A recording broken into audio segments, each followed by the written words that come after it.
decent. Last time was really good. All right, here we go. What's up, guys? We're back. There's Dan. And oh yeah, go ahead. Oh no, I'm always thrown off because I'm like used to like some intro, so I'm like probably chewing or something. Yeah, I got to do like Snazzy that. musical. I just opening. say I do the intro myself. You know, I don't know. It's weird. Like you spend too much time on YouTube. It doesn't matter because it's not like I have like a high volume channel, stuff like that. But the things people nitpick about is insane. To the point, like even if I wasn't doing like some live thing, if I could have the time and the editing and the skills to do like a nice video essay and stuff like that, like it's amazing like how many people like complain about overly long intros or they don't like having context. I'm just like, context is everything for me. I can't just jump into anything. I don't work that way. So if I ever get like a channel going more the way I want or get to do video essays, like those people are not going to like it because even in these things, so, I'm going to do an introduction. I'm going to give context. So skip ahead, but you can't skip ahead if you're watching live. So sorry about that. But yeah, we're coming back. So I guess if people are wondering like what this is that we're doing, is it an action series? I guess so. I mean, that's a good way of putting it. It's sort of a focus on action-y movies, martial arts type movies. But still, coming off The Perfect Weapon, this I realize is a weird direction to go in if you know the movie. Because on the surface, you might just think Jackie Chan movie if you don't know much, but it's really not a Jackie Chan movie. It's a movie Jackie Chan is in, and it's really not an action movie. It's really a comedy movie first with some action. But I picked it still because of the timing and because of where it fits also in both Sammo Hung and Jackie Chan's careers, and also how I do think it is responsible for kicking off really the style of most Hong Kong action movies for the rest of the 80s and into the early 90s. I do believe it started here, even if it was more of a comedy.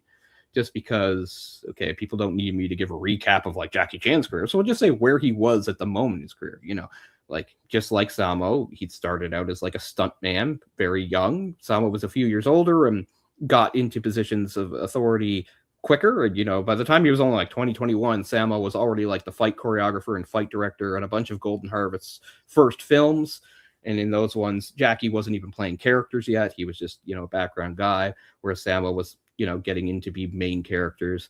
I can't remember. Hopefully today I'll be a lot more on the ball with names. Like I like our Perfect Weapon episode. I watched again. I think it's good, but man, I couldn't come up with names. I was blanking on things. Luckily Dan was here to like bail me out for most of them. I couldn't even remember like people I like Tia Carrera. But the big one was I couldn't remember Angela Mao's name. So I was just gonna say like in Angela Mao's like starring roles like Hapkido, she co-stars. He's one of the co-stars with her there, Sammo Hung.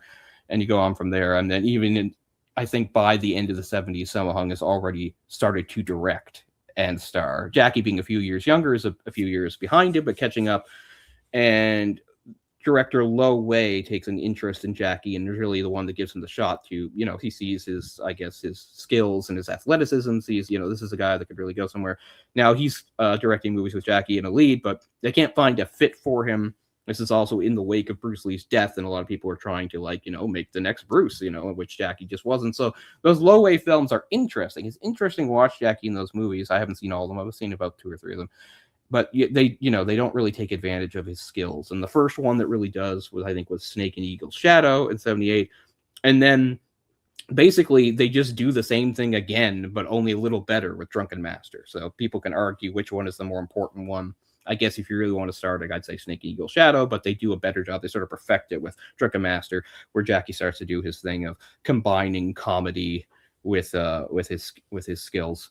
And so, and then Jackie even gets, I think he directs The Young Master in 1980, which is a film I soloed on here if people are interested. It's not great to watch, but I mean, for people that don't know, like The Young Master is a solid movie, and he's really good. And I think he did direct it. And then for the next couple of years, it's kind of weird because it's his first foray to try to do an American film. He does, Battle Creek Brawl or The Big Brawl, and doesn't go so well. And then, so it's funny if you look at Jackie's like filmography, of course he's super productive, but like 1981 doesn't have much going on in it.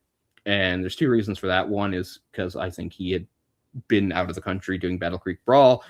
And also because one of his other movies, early movies that he directed, Dragon Lord, took a long time to shoot. It was not your typical Hong Kong thing. It took months to do, which is sort of an eternity for how quickly it goes. So I think that's why in 80, by the time you get, and so it came out in 82. But so 81 does not really have that. So this movie comes out in 83. This is released in July of 83. I assume that Jackie and Sammo and Yimbu immediately went to work on the first Project A right after this, which is they were shooting it simultaneously. There you go. Okay. Yeah, Jackie Chan. There's some. I don't remember how dramatic it has been because it's been more than a few years. But I think his looks change a little bit in this movie if you watch closely, because he was doing 2 movies. Which it's also he's cut his hair too throughout the 70s and early 80s, and even in I just watched Dragon Lord. You have the long-haired Jackie. I think this is the first movie where he's got short hair. I believe shorter, so. but shorter. Yeah. So, and of course, so this is like a weird stepping stone type of movie as far as his career goes. This is a Sammo Hung movie. He's the one who's directing it. He's the one that came up with the concept for it, supposedly based on some old TV show he saw about a squad of cops being put together for their different skills, which is kind of funny because maybe they're just inverting it, because as we see, the 5 Lucky Stars, which is the Chinese title. I don't know why they went with Winners and Sinners for the English title. Like 5 Lucky Stars translates just fine, and then of course because the next 2 movies in the trilogy, or you want to say series, there's actually 7 movies, but we'll just count the trilogy because those are the ones that have Jackie, Sammo, and Yinbu in them, and they're the more actiony ones. But they all have the stars. It's Winners and Sinners, My Lucky Stars, and Twinkle Twinkle Lucky Stars, and all the other ones have like Lucky Stars in the title. So Winners and Sinners, again, seems like a weird case of early installment weirdness, which it is, but the title thing is just completely incidental because it was 5 Lucky Stars. But so I don't know the story there why they would do that. It's a bit odd, but so this is an in-between thing, and Project A is one of his first truly really ambitious things. I mean, he was obviously playing around. He directs a solid movie, this Jackie, in The Young Master, but it's kind of what you expect. It's good, but and then I'd say Dragon Lord was the first ambitious thing because it incorporated like these really elaborate stunts that went beyond just martial arts. And of course, people know it holds the Guinness Book World Records for a scene with the most takes, which is not a martial arts scene. These are like sports scenes. There's 2 really elaborate sports scenes. The opening scene has which is huge. It must have like 100 stunt performers in it, right? Because it's like 4 teams of like 20 to 25, all climbing and fighting and running, and it's insanity. Yeah. And then later there's like a I don't know what the game is called, but they use a shuttlecock, but it's like hacky sack soccer, right? It's like soccer, but keep the hacky sack in the air, and it's so good. And obviously, it would have taken a lot of takes. I was watching that recently with some commentary, and they said like they had to reshoot that entirely because the original thing, they kept kicking every time they were kicking. The camera wasn't following the shuttlecock, so somebody would just kick it off screen, out of frame, and then they'd wait for it to come, and then it would come. Like, so the shots they were like, we had to redo the whole thing. They spent a whole week doing that, and then they had to do it all over again because they're just like, we have to follow the shuttlecock with the camera. It doesn't work. They just keep kicking it out of frame. It doesn't look like anything. And of course, this is the way back when you're shooting on film. You don't know you have to wait for it to come back. I mean, it's pretty crazy. Yeah, you got to wait for the dailies. Yeah. Now digital, you can just play it back and everybody can watch it and be like, okay, good, or okay, we got to fix this. I mean, that's why action scenes also don't turn out quite as spectacular. Yeah, exactly, right. But anyway, I know I'm already rambling and doing exactly what I said I do, and I don't want to do so. So we'll get to this movie, which is, of course, more of a footnote. So this is a Sammo Hung thing, and it is more of a comedy. And besides that idea, I think it's also in 82, there was a movie called Aces Go Places. And Eric Sang I think, wrote and directed and also starred in it. And I think Sammo obviously saw the success of that movie and wanted to sort of combine his own martial arts stuff with that idea of a movie. That movie is like a comedy about like criminals getting involved in wacky hijinks. So this is kind of the same thing with a Sammo Hung spin on it, with also involvement from Jackie and a tiny bit of involvement, a cameo really by Yinbu. So yeah, so that's the first thing I'll say. Like, if you're not like a big Jackie Chan fan or something like that, like, you probably could skip this movie because he's not in it very much, for one thing. And even if you're a Sammo Hung fan, it's not him like doing fight scene after fight scene. It really is more about the comedy. It's a comedy with action. It's not an action with comedy. And that's why it gets overlooked probably from the other two, because I would say as the series went on, they did its 2 follow-ups in 1985, Lucky Stars and Twinkle Lucky Stars. I would say the action is better in both those and the comedy is worse. I would say if you like the best balance, it's probably this one. The comedy, I mean, it is what it is, I suppose. It's hard to say how well it's aged, and also there's cultural differences, how well it translates to a Western audience. I don't think you're going to see much here that's going to make you laugh out loud or anything, but I would say it's less cringy than they would get in the next two. So if that's a concern, that's something you could it's something you can consider about watching the movie. So I have, unfortunately, when I got it, I didn't get any sort of special editions. This is just the Eureka set. This is the bare bones, so it doesn't even have a cool case or a booklet, which is too bad, but it does have the 3 films. And once again, my player has turned itself off, so we'll have to take up more time anyway, because my player keeps turning itself off. Oh, no, that's like the worst thing about doing a commentary sometimes. It's like, and play, and then that's the second that it goes idle. Yeah. So I understand. Yeah. Well, because I'm using this as is a UK thing, so I'm using my international player, which has this thing where, so I'm actually just going to, we're not starting officially. I'm just going to do a start to make sure that everything that I set up is still there and it didn't like erase itself. So I'm just doing a quick check here. And I've actually got the Shout Factory Volume 2 set for this. Oh, okay. So yes, I have that too. Don't I? Is it this one? Yeah, Volume 2. Yeah, it's on there. Yeah, I forgot it was on there. That's funny. Okay, I know I've got too much volume. Don't worry, we're not officially playing. I will jump back, people. We're not playing. I'm just doing a little test here to make sure that the way I set it up is right. Got an old school Sausage Factory fan in the chat. What's up, Jerpin? Oh wow, that is a blast from the past for sure. Good to have you. I know this is an impromptu one. Well, it seems impromptu. This was planned, but okay. Just oh man, I can't believe. Yeah, this is going to be a thing because it'll take us a bit to even make sure we're like synced up.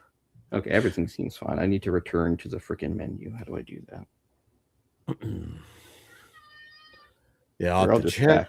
I should probably check if there's a Shout Factory logo before Golden Harvest on this. Yeah, there is a Eureka one here, so I have to get past that. So I'll do the same.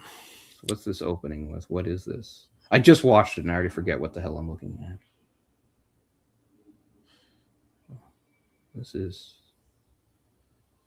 let's see. Well, maybe it goes... Oh, is it just open with Fortune Star? I believe... Let me make sure. I think so, but... Yeah, mine opens with Fortune Star. Okay, good. So we'll do that in a moment. But yeah, that would give anybody else a chance. But yeah, I forgot it was part of this set, which is not a great set or anything, but it's serviceable. There's a lot of his stuff right now that's rolling out on 4K through 88 Films and Arrow. Right. I did just get the aforementioned Dragon Lord, so I might as well show it. So I'm not doing all of them. I can't afford it, but here is I hadn't seen Dragon Lord, so I mean it's expensive, but I mean it's 4 discs, it's 4K, it's pretty loaded. There's a really nice booklet. I like booklets. Some people don't care, but I like it. So I mean, I did watch this the other day, and this is the first time I'd seen it in probably more than a decade. So it was really good to be able to see that again. But yeah, I completely forgot that. Yeah, it probably would have been simpler for me to just pop this into the PlayStation, but what's done is done. That works. Same movie. But getting back, I was rambling. Why I picked it. So why I picked it is I think that even though it's more of a comedy than an action film, I do think it really did sort of set the template for what a lot of the Hong Kong action movies for the rest of the decade into the 90s would be. You see the shift, and it works. It sort of works with Jackie's own career. You see the shift from these 70s movies. There were always period pieces. They were always old school stuff. They were set from as far as maybe ancient times all the way up to maybe the first half of the 20th century, anywhere in between. A lot of them are usually set maybe in the 19th century, and sometimes it's just sort of indefinite, right? Because they're not perfect historical movies. So this is a contemporary movie, of course. Yeah, it's the first one I'm aware that Jackie appeared in.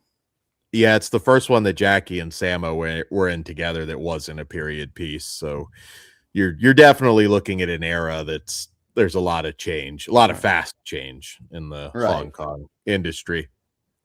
Yeah, and I think again, this is where Golden Harvest. I always thought they were sort of ahead of Shaw Brothers, and once again, they are here. In that, like, it's funny, like Shaw Brothers. I do have one of Shaw Brothers' last films because by '85 they didn't fold, but they stopped doing movies and just started doing TV stuff. But in '84 they released a movie called The Lady Is the Boss, which I have, starring Kara Hui, or however you say it, Hui, I'm not sure. And it is a contemporary movie, and it feels really weird because it's like I guess probably Shaw Brothers did at least a few, but there's not many, so it's kind of funny. And that's a year after this. But this feels like this was the first one to set up this whole thing. Oh, let's do, contemporary Hong Kong, and we can have guns and stuff, like, because why not? So I feel like even though this one is less actiony, more, it still did sort of cause the shift is what I think. So that's why I picked it. The other two are probably more entertaining and have more action, but I don't know. Why not do something different? So I've given it enough time, I think, probably, so we can actually get into the movie itself. So anybody who's interested and has it ready, however they're watching it, we'll do a countdown from 3, and hopefully Dan and I are more or less synced up, and we'll get there. There's a little bit of black screen before the Fortune logo. I'm on that, so should be good. You're on the black screen. Yeah. Okay. I'm on the black. It's in probably less than 2 seconds. It will go into that logo, I think. Oh. We'll just see. So we'll do 3, 2, 1, hit it. Okay, mine just went right in. So there you go. Okay, yeah, I see it. We're close enough. Close enough, I'm sure. Yeah, it's interesting to me, the Jackie Chan fans that became Jackie Chan fans sometimes because of Rush Hour and all the American stuff. And I'm like, guys, like, I mean, that's okay if you like those movies. Some are okay. But I don't think, if I ranked every single movie he ever made, and he made a lot of movies, those are low. They're going to be very low. There's not a lot of Hong Kong stuff that is going to be ranked below, the Medallion, Tuxedo, which I remember being horrible. Accidental Spy. Yeah. Right. Oh, yeah. So there, we're on screen here. You got it? You got they're showing stuff. Okay, good. Yeah. So we're gonna open with Teapot. So the 5 lucky stars all have nicknames rather than normal names. And it's all about how they're petty criminals, but none of them are very good. And I guess the joke with Sammo Hung, who his character, unlike the rest of them, can fight. He's shown to be a capable fighter. But I guess the joke is, he's sort of I don't know. They always make jokes about being fat. He's not that fat, but he's fat compared to most martial artists. So that's always been his image, when he meets Jackie, Jackie's like, hey, fatty, and you see that played up a lot. I guess it's just like, this guy's not, and there's the title, is that, he's not adept at being a good, like, cat burglar, which is what he's trying to do here. And they have a weird in-universe joke where the people mistake him for somebody called Sammo Hung. And I'm not sure if they're saying, like, are they referencing, like, the real world Sammo Hung, like this takes place where Sammo Hung's a real person, or not, because the whole first thing is, like, as soon as they see his face, they're like, oh, you're not Sammo Hung. So I don't really get what the joke is there, but whatever.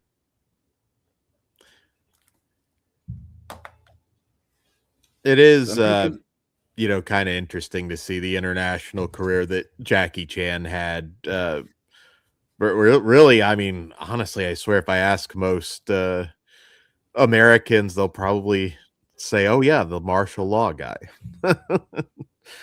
from the TV show.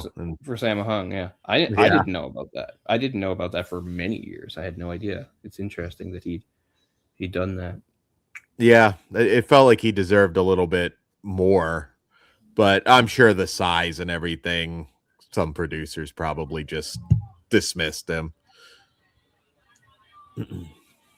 Man, see, this is the thing. Like, if this was on the PlayStation, I don't think this would be nearly as loud.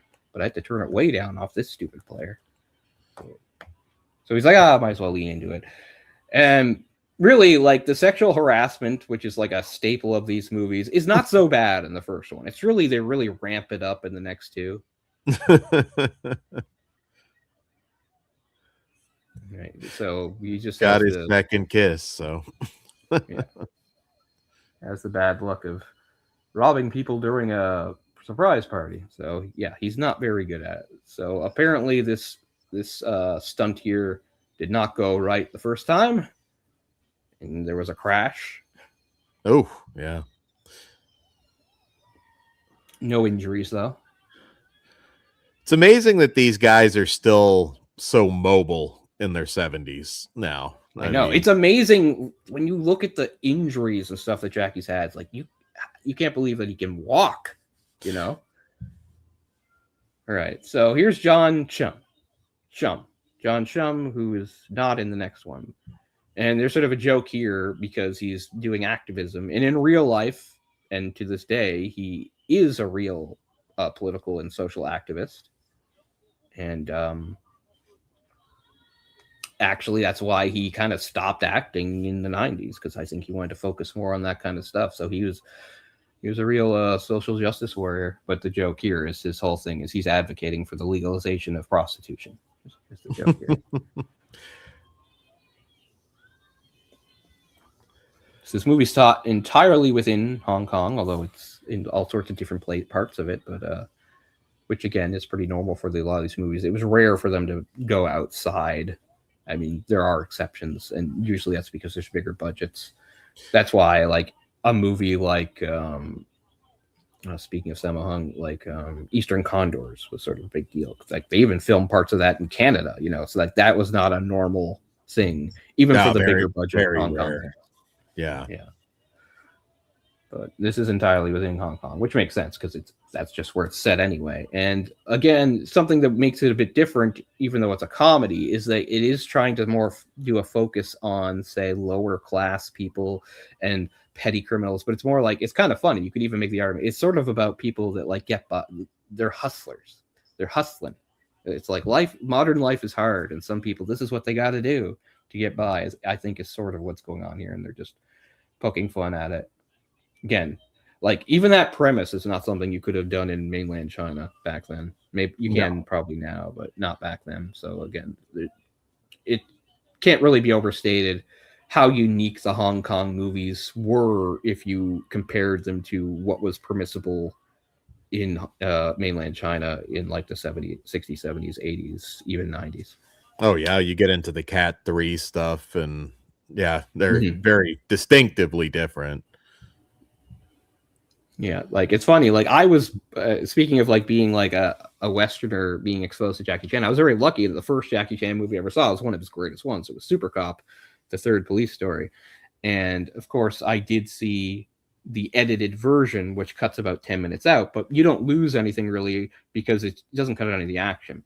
But what does cut out is some of the stuff that sort of talks about sort of the social framework of that movie, which is, again, something that would, unless you're really paying attention or you're dialed in or you know stuff about China, it could go over your head that a lot of what's going on in Super Cop is the whole point is, you know, she's the main, he gets involved with the mainland cops. It's all about how the what's the word I'm trying to say, the contrast between the way the Hong Kong cops operate and the mainland ones. Of course, it's a movie, it's fictional. It's exaggerated. The Hong Kong cops are not all high-flying cowboys the way they show them in the movies, and particularly Jackie's character, of course.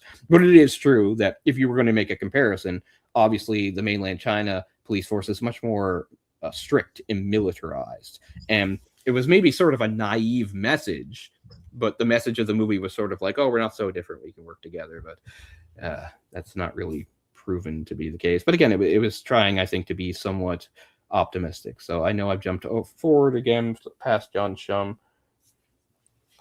So we're at our next lucky star. Can't even read my goddamn notes. Is this Richard Dunn? Yeah, this is Richard Dunn. So famed comedic actor Richard Dunn. He's sometimes referred to as the Peter Sellers of Hong Kong. had a long, great career, really respected. He passed away a couple years ago in 2023. Yeah, I was going to say it was fairly recent because I remember hearing about that. Yeah. Great career. And great career. And like he continued, like he didn't retire. He kept going for a long time. And one thing I'll give him is like how versatile he was, and also how up for anything he was. Because like he and some of these other comedic actors, you know, obviously they're not stunt people, they're not martial artists at all, but you know, they're game. They're willing to get in there and do some stuff, as we'll see in the movie. Richard Newton is also game in that he appears completely naked in this film. I mean, he's covered in the right spots, but you know, not everybody's going to be able to do that. So this is a rather This was used to be a rather upscale neighborhood in Hong Kong. I can't remember what it was called, but this is the early '80s. So around this time, celebrities like Chow Yun-fat lived there, who was not a movie star yet, but already pretty big in soap operas and stuff like that. In the '70s, it was where Bruce Lee had a residence in Hong Kong. So this was a really upscale neighborhood. And the joke here again was like, he's trying to steal the car, and when the guy who owns it first shows up, he's like, "Oh, clean it." It's again, this is some social commentary there. It's like this whole class divide thing. He just sees you as like a worker type stuff. So now we get this is Charlie Chin. Is it Chin? Yeah, yes, Charlie Chin. So Charlie Chin is among that first wave or generation of Taiwanese actors that started to appear in Hong Kong films. Later in the series, of course, we get another one in Sibel Hu. Charlie Chin's a bit different. He already had sort of this reputation as like sort of a handsome, smooth guy. So really what's going on in the movie is he's sort of doing a parody of himself, an overly confident guy that thinks he's like super smooth. And that's where he gets the nickname Vaseline, because he's supposed to be sort of smooth, but he's also supposed to be sort of greasy and kind of sleazy too, is kind of what's going on here. So he's trying to do some sort of con to rob a jewelry store involving making it look like somebody shoots him in the real and framing somebody. So it's not a bad idea. Like most of these guys, it just shows them screwing up and getting immediately arrested. This is more just bad luck, honestly, as far as Vaseline goes. Like it works perfectly once, but then the second time it just happens to coincide with a real robbery. So unlike the other guys, it's just like Sammo and Richard, who we just saw as sort of incompetent screw-ups, to the point where Sammo in his teapot, in his escape, zipline straight into the police vehicle. You know, here it's just, this is more just bad luck, honestly, for poor old Charlie Chin Vaseline. There's an awfully fast police response too.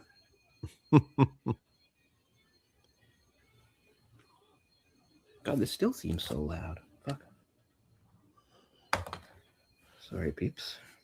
Yeah, not the worst robbery until. Yeah, you better pay attention. So this time I forgot the last time we did this, when we did Perfect Weapon, to give like timestamps. So this time I'll try to remember to give timestamps here and there for anybody trying to catch up or whatever. But yeah, pretty fast police response.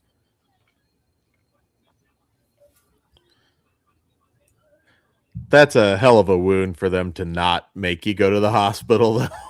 Yeah. Went overboard on the blood pack. Yeah. So, of course, we see our other star getting introduced here, Stanley Fung. And the whole thing is we don't get to see how he was arrested. And there's a reason for that will be revealed towards the end of the film.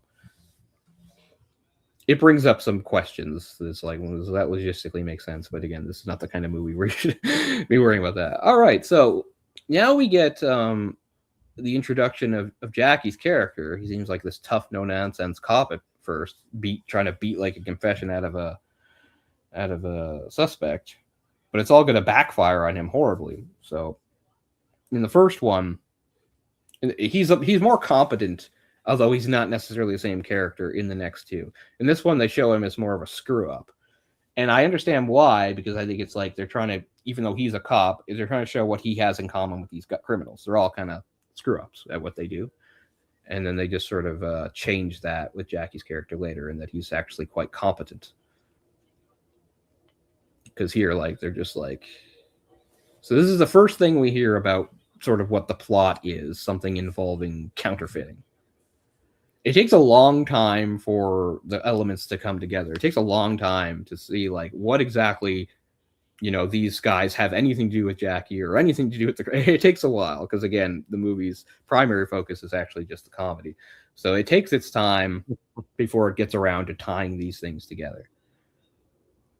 Because I mean, you watch movies and you see how characters are being introduced.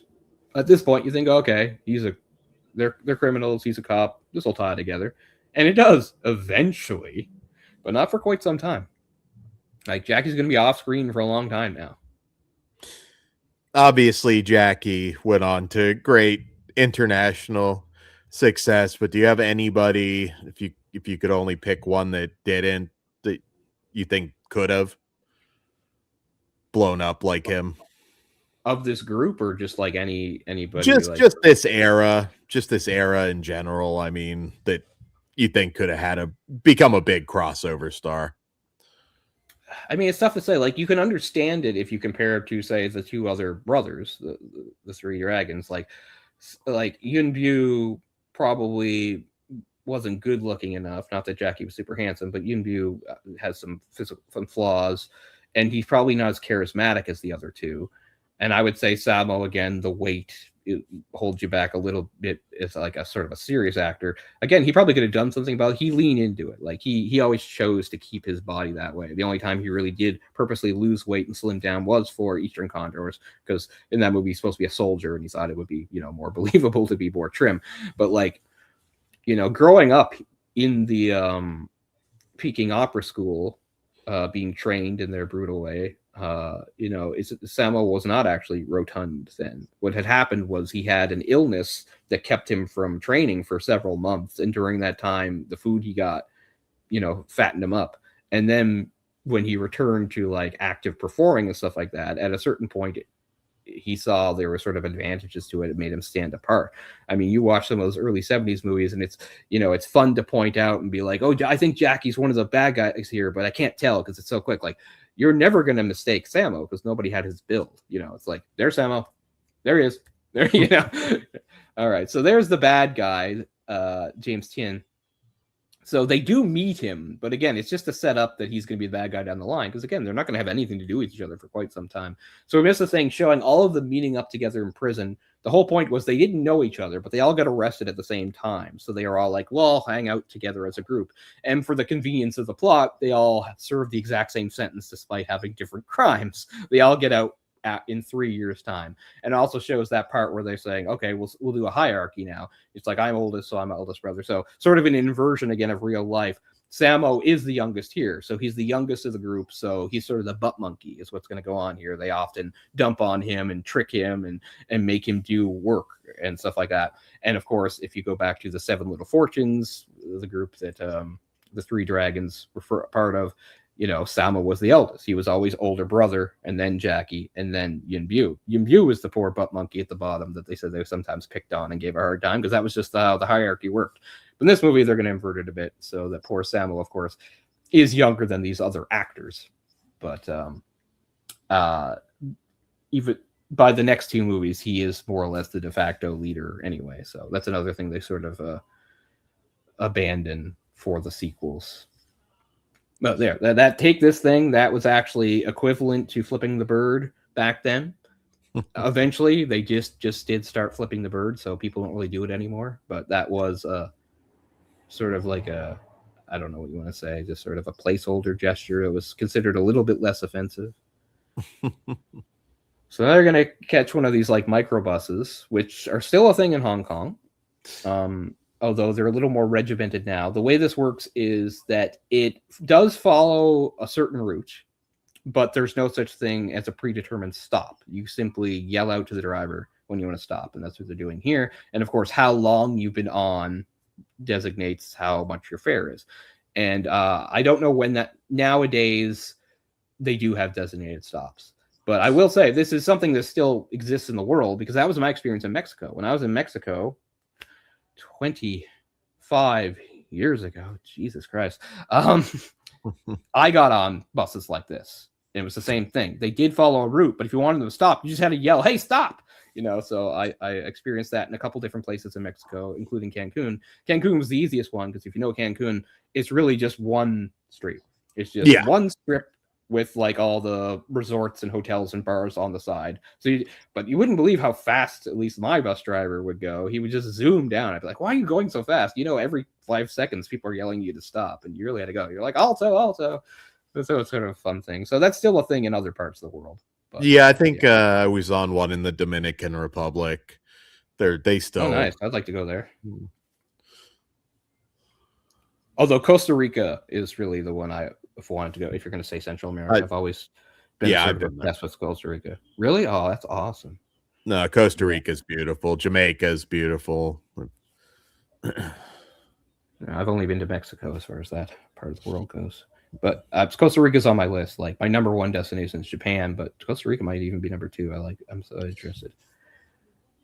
So now they're making jokes. This whole thing about how they tortured a bus driver, I guess, just to freak him out or intimidate him. This works well enough. Like I said, some of the humor doesn't translate too well, but this works well enough. It's easy enough to figure out what they're doing. I think it translates a lot better. I mean, there's a lot of people that have grown up with Hong Kong film or just Asian cinema in general. I know now, like Indian action films are kind of having a coming out here. Oh yeah, I hear in all the about U.S. All the time, yeah. But if you watch like some of the comedies or dramas, they do not translate very well at all. So yeah, I mean, at least in my experience with the Chinese movies, the Hong Kong ones, like even if I don't find it funny, I can usually figure out what the gist is. Like, oh, I see. I mean, every once in a while, like one of the things here about like John Chum, like we don't speak Cantonese, so like some of the stuff that John Chum does is lost on us because he's like as we talked about in a lot of these movies, everybody's dubbed, but not everybody is dubbed. Several characters are dubbing themselves, and John Chum is one of them, and that's because he had a very distinctive voice and usually spoke in some sort of exaggerated regional accent that wasn't his own, and that was one of his trademarks, and he does that in this film. But unless you have like some experience with those languages, it all sounds the same to us, more or less, right? Like maybe his voice has more of a twang to it or something, but we really don't understand that there's a joke in sometimes the way he pronounces words or the way he might use a phrase. Like that's over our heads, unfortunately. Richard Ng also dubs himself, which I think makes a certain amount of sense because probably Richard Ng might be the biggest star in this movie, not counting like martial arts stars. Richard Ng already was very well known. He'd been on TV for over a decade at this point and been on a lot of successful shows and things like that. So they were making jokes there. They're going to John Chum's Curly's house, and when they're trying to find out about his sister, the thing is like his sister can't be pretty because look at him, And the thing is, so now we get Cherie Chung. Cherie Chung, I don't have much experience with. She's not in that many movies, and like a lot of the beautiful Hong Kong actresses of the era, when she got married, she was done. So she's in the movies in the 80s. Her last movie was actually the John Woo film Once a Thief in 91, and then that was it for her. Yeah, I was gonna say she might have had one thing after that, but she was pretty much gone. Beautiful girl. Yes, I mean, so we'll talk about that too, because like I have crushes on a lot of these actresses from that era. But if I'm just going by like looks, period, I would probably put her at the top. I think she's 23 here and kind of perfect. She was also one of the Miss Hong Kong contestants, although not a top winner, but she was there. So people that know the series know that she's not in the sequel. She's replaced by Sibel Hu as far as the female thing, and in some ways that's better because Sibel Hu has martial arts ability and they have her fighting and things like that. And she's a really good character. But the big reason she didn't return is, again, it's not completely confirmed, but it's pretty much understood that Jackie, who, while a secret to the public, within the industry, it was known that Jackie was married, that she and Jackie did sleep together during this movie, and that came to light, and that was it. She was never going to be in a Jackie Chan movie again. So unfortunate. But she did do some good dramatic roles going forward. I believe she's in Peking Opera Blues, and she's in what's that one? Something Autumn Days, something like that, which are both really good, really good dramas later in the '80s. But yeah, she's just gorgeous. And I think does Has have there a been lot of. any recent updates on her, interviews, anything, or just She's trailed still it? around, but she just has not continued in the industry whatsoever. She, I don't even think she like every once in a while you see some of these actresses they retire and then they come back maybe just to do some random thing or even do a documentary stuff like that or appear as themselves. I've seen that a few times with some of these actresses. Yeah, once the kids are She's just older. sort of stayed, I guess, out of the public eye. Her husband is dead. Her husband passed away a few years ago. So she's like, I guess what? She was 23 here. So she'd be about 65, 66 now. So she's single now. But yeah, she was absolutely gorgeous back in the day. And so, I mean, I don't mind that Sybil Who replaced her because I adore Sybil Who, who's also very attractive and more talented as far as action stuff goes. Sybil Who has martial arts training and is a very good performer. But you do sort of miss her because she does sort of cast a spell on you in this movie. But compared to Sybil Who and later Rosamund Kwan, her character definitely is subjected to the least amount of like sexual harassment, which is just really the running joke in all three movies. It's just like these guys are trying to perv on the girl, and but it's not so bad in this movie. There are some things that they attempt, but they're not that terrible. I mean, in the second one, there's a part where like they're put up at the hotel with Sybil Who, but of course she gets a room to herself, being the woman. And they're all trying to have a discussion about who's going to go after or something like that. And one of them, I can't remember which character, might be Richard and somebody like that, says, like, I can't take it anymore. There's only one solution. And one of the, I think he literally says, I have to rape her. And then they're like, no.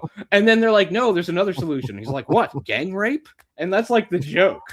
Like, it's like, Jesus Christ. I mean, not aged so well. Yeah. And the funny thing again about is these are movies that were marketed. These were family movies, as it's been explained to me.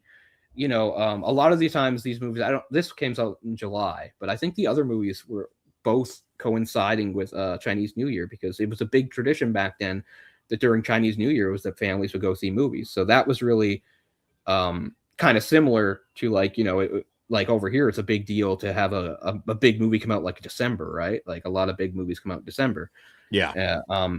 So these movies were marketed and considered like fun for the whole family. Like the violence was considered more or less negligible, and like there was not supposed to be anything that was to be seen inappropriate for children, even though so many of the jokes centered around sex. So it's like this weird line because, of course, the movies don't have nudity per se, although this movie has quite a bit of nudity with Richard in, which is kind of surprising. But I mean, there's no like gratuitous boobs or anything in any of these movies. You have to go to a lower level to get that in Hong Kong, which have certainly existed. It's interesting. Like, this is not a Jackie Chan movie. This is a Sammo Hung movie. But I think both he and Jackie did have a certain feeling about nudity in movies because I recall that Jackie, it's actually included in this set, I believe, is one of his other forays into American movies is, what's that movie called? This one I am going to blank on. Is it The Protector? Yes, The Protector, right? Is the Protector is full of nudity if you watch that movie.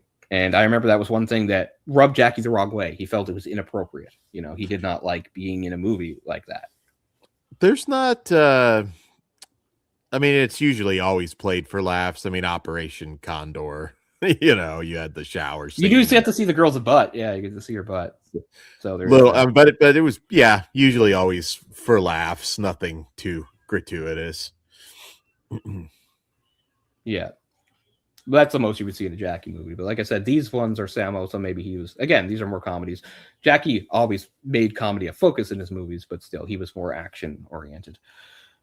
But, this is a real market that still exists today.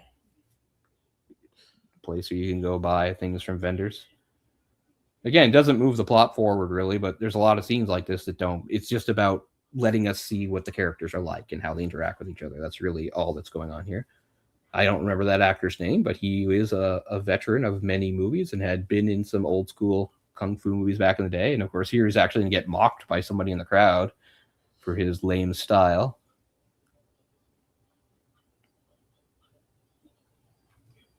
This guy here. He says, it's interesting he says trashy old Cantonese movies. I'm not sure what that means, considering the oldest movies would have been Mandarin, because there was a shift from Mandarin to Cantonese in the early 70s. Yeah.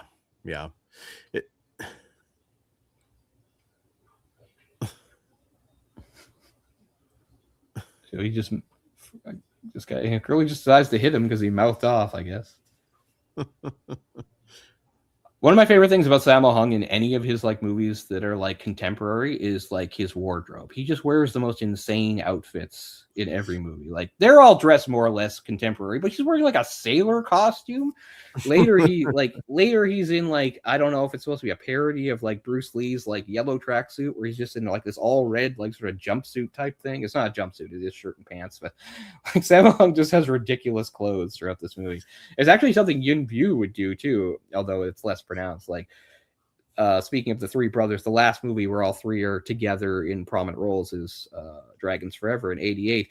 Yun Bu's wardrobe in that movie is insane, even for the 80s. Like 80s, we're used to seeing exaggerated, stupid clothes. He just looks like the 80s threw up all over him. It's hilarious. That's my favorite Yun Bu character in any movie, because it's against type. He just plays like a paranoid whack job in that movie, and I love it. But anyway, in this movie, Yun Bu only makes a cameo. So while it is true that you could count up that Jackie, Sammo, and Yun were all in many movies together, there's only 3 really where they all play major roles. That would be at the same time this year, as you said, the first Project A, then you got Wheels on Mules in 84, and then Dragons Forever. They would be in movies with each other, but like I said, all 3 are in here, but Yun Bu does not have a major role. So stuff like that. And actually what's coming, despite the fact that, again, they had been in movies together, at least for stunt purposes, we're going to get a scene where eventually Teapot here meets Jackie's character. That's really the first real scene they have together in their careers, because they're both actual named real characters having a conversation. They're not just 2 guys in a scene fighting in the background, or, you know, because it is an interesting series of films. Cause I mean, as you said, really you got the 3, then you have the, the Eric Sang era. And I think it was the 6th one. I have not watched the ones outside this trilogy. I'd be interested to, but I know that they're just there's obviously there's no martial arts guys in it, so there's some odd action here and there. Yeah, the 6th one is like called Ghost Punting, and it's like a sort of comedic ghost story. And then there's like the unofficial Pom Pom series that some people consider. I mean, it's just shared stars is all. It's not right. Yeah. Not anything you need to seek out necessarily, but some people connect it. Again, this is just really nothing to do with the plot. It's just a cameo. We get a couple of the joke is for the audience is that both these performers are very well known and successful. The joke here is like they're just sort of street musicians that nobody knows. I forget her name, but in the 2010s, she actually was one of the judges or coaches on the Hong Kong's version of The Voice. So she was very successful. So this is like a Rod Stewart song, right? Yes. Yeah.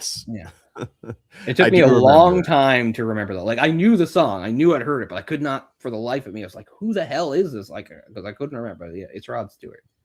Pretty fairly new, I think, around this time. Oh yeah, it would have been fairly new. Let's hear it a bit.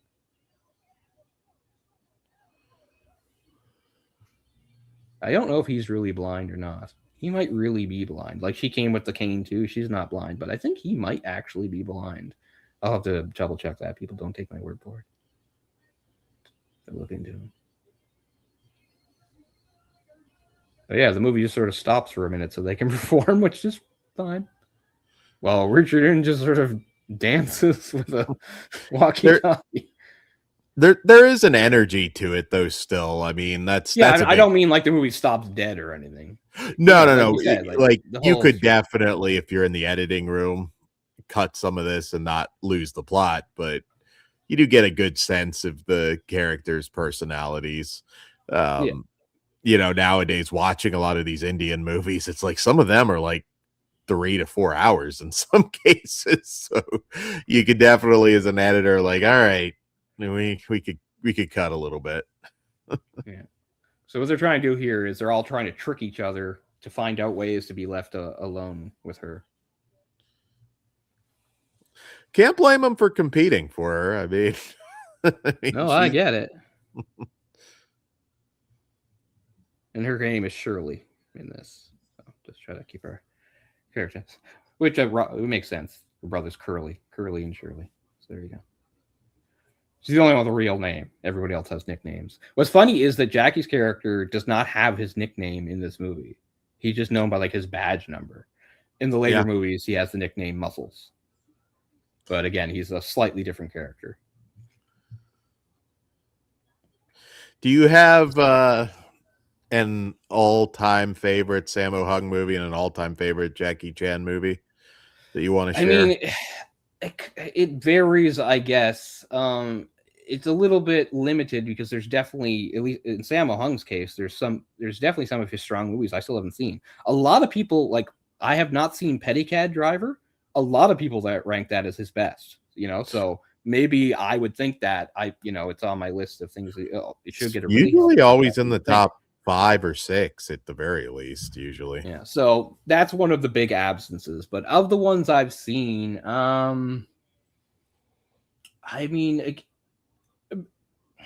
mean, it's less focused on him, but it still is. He is the lead. I mean, it probably is Millionaire Express, because Millionaire Express is just such a good time and has just so much action and so many great performers in it. He is the main character. He is the director, so you still could call it a Sammo Hung movie. So I guess if you're going to go that way, I would say that.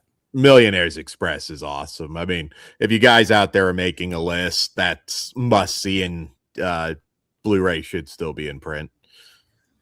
Yep. That's a rare one I did double dip on. It's not something I'm always going to do. Yeah. No, it's hard now because these releases are pricier, but here is the UK Eureka, which looks very nice. And here is an Arrow edition. Yep, that's what I got. North American, yeah. They both have pretty much the same content as you expect, but I liked it so much that I was like, I'm going to get that Arrow one too. It's just so beautiful. So. Oh yeah, Millionaires Express. I mean, you could re-release that in the theater now, and I think I'd love to see that in the theater, man. I would love to see that in the theater. But yeah, so I guess I would probably count that as my number one Sammo movie. Although, again, maybe it's not the perfect example because it is such an ensemble thing. Like, he is the main character. He does get the most screen time, but still, there's a lot of other performers in there. So maybe I should pick something where he's more the focus. I don't know. I mean, if that's the case, maybe Dragons Forever. But again, that's really is more about splitting it equally between the three. Yeah. More so probably than any movie. Either that or Wheels on Meals, right? Those both really split the focus between those three. It's a little less with I'd say Project A, because Sammo Hung's character comes in a bit later, so he doesn't get quite the screen time. So as we see, Teapot is the one who's actually left alone with her. It's really weird, I find, how they write all these scenes, because on this he does wind up with her at the end, although it's kind of ambiguous as to why or how. And then later, since they're different characters, he has this sort of will they won't they thing going on with Sibel Hu's character too. Again, I wonder if it is a lost in translation thing, because I don't know. I just don't follow their dialogue very well. It doesn't sound to me like what people would say, but I don't know. So sometimes I think it maybe is a translation thing. Like, he makes a joke there about like being with a prostitute once. He's like, oh, I'm just joking, which works well enough. But I mean, here's the joke: is he's going to do a version with a different tune of I mean, it was originally a Western song, "I'm a Little Teapot," but it has a different tune and slightly different lyrics. But he does do the dance, and they're of course all going to come out and see him and laugh at him for it. So as we're coming up to what I would call the first sort of the end of Act 1, I would say that was probably your act break. So for timestamp people, we're just coming up to the 38-minute mark. If anybody wants to catch up or just jump in or know where we are. So yeah, we get more than 40 minutes in the movie before there's any sort of action or fight scene at all. I can remember when he was, really exploding in the 90s in the US, and just the frustration of some of these movies. Like, I just like, come on, put them in the theater. Because I was an avid reader of different magazines. So I realized, Operation Condor had been out overseas. Yeah. I saw that in theater. See, I saw this Operation Condor in theaters because it was released after some of the other ones, like because they gained traction. So I remember like when I went to see it, it was like 96 or 97, thinking it was a new movie. Like I did not know that it was a re-release of a movie from like 91 or so. So this is funny too, because this is another thing. Like this is obviously does not reappear in the next movies. It's like they're all ex-cons, but Curly's nice enough, has a sister who's nice enough that they all start this cleaning thing together. Here's the theme song from the movie. I think Sammo Hung is the one singing it, which is a pretty normal thing. Jackie also sings. Yun Bu even sings. Yun Bu actually charted in Japan. He's got an album where he sings an English version of "I Just Called to Say I Love You." So if you want to hear that, that's on YouTube. Ah. She just looks so adorable in those other roles. Gotta say. Right, so we're finally going to get some action here at the fast food place. And we're finally going to have our plots start to somewhat converge, although, again, not really. They're going to cross paths with Jackie, but it doesn't really have, again, anything to do with the main plot that's eventually going to kick in here. Some 80s Hong Kong mall action. I love it. As I said to Jay back, we did one of our last episodes, we did As Tears Go By. And I talked about, how much I've always wanted to go to Hong Kong, and it would be really great. And it's still a goal, but like the Hong Kong I fell in love with is this. It's gone now. It's the 80s Hong Kong. It's the Hong Kong where I'm it was sure so you would different find from the rest a lot of China. to really enjoy, but yeah. Because actually, speaking of like how, at least as far as martial arts movies went, this was really the shift where you're finally seeing like contemporary Hong Kong as opposed to all these period pieces set in the past of China, whatever, sometimes shot in Korea and stuff like that. Like there was one other movie that came out, I think, around the same time, if not a little bit earlier. Not a martial arts movie, but at least a police drama, you'd say. So these are the two Long Arm of the Law movies. Yeah. Mm-hmm. So the first one I think also was 83, and what was interesting, and again, it's an action movie, it has shooting and stuff in it, and it's actually one of the very few movies that is shot inside Kowloon Walled City, which I would love to talk about, but we'll save that for some other time, and has a really great finale showing the claustrophobia of that area for a really great shootout with the cops and stuff like that. But anyway, what's interesting about that is I think that movie was really an eye-opener for people living in other parts of China to show just how different Hong Kong had become, because it was so full of Western influence. The characters in this movie, they're eating at like KFC and they're going to boutiques and stuff. They're showing all this stuff that just didn't exist in the rest of the country.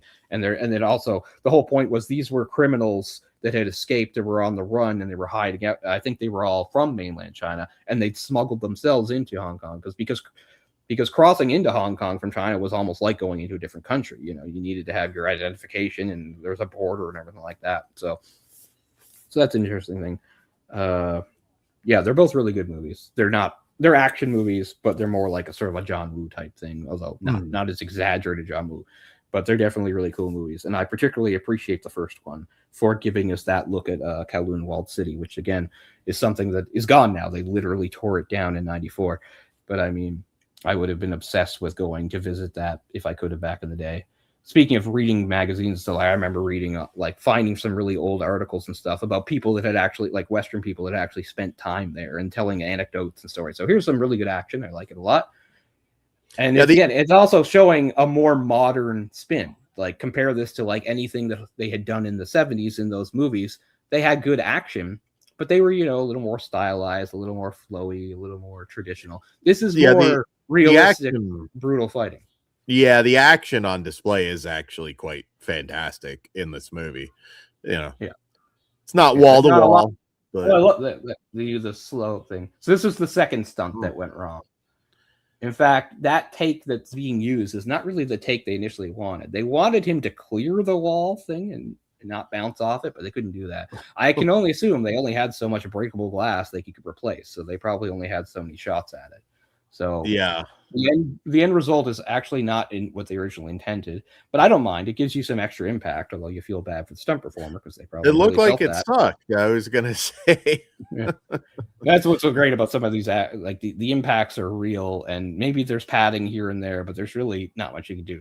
That's one thing we'll get to it later, where I really do give Cherie some credit, because unlike some even a Sybil Who, she really wasn't a physical performer. She wasn't a stunt performer or a martial artist, anything like that. But she does do some physical stuff towards the end of this movie, and it very clearly is her. Like, I'm not saying she's never doubled. There's probably parts, but most of it, they are very tight with the camera to show us these people that it's their faces, including a bunch of actors that are not at all stunt oriented. So you got to respect that. So we go from I really like that scene to I would say this is the part of the movie sex that loses comedy me for. territory. Well, this part just sucks. It hasn't even nothing to do about the aging poorly or sexism or it's just lame. This whole thing where he wants to be invisible, so they to prank him for pretending that it really worked and he is invisible, and it just goes on too long. I have to say, like this bit doesn't do anything for me. I can laugh at a lot of stuff, dated humor and stuff. This does not work for me at all. So they're like, no, we'll just pretend that we can still see the thing. Yeah, so right now, and the joke is they can still see him if he has his clothes on. So once he comes out naked, now they can't see him. Surely doesn't make any sense. Because, I mean, if they could see the clothes. Anyway, again, you don't know. So, yeah, so they decide to prank him.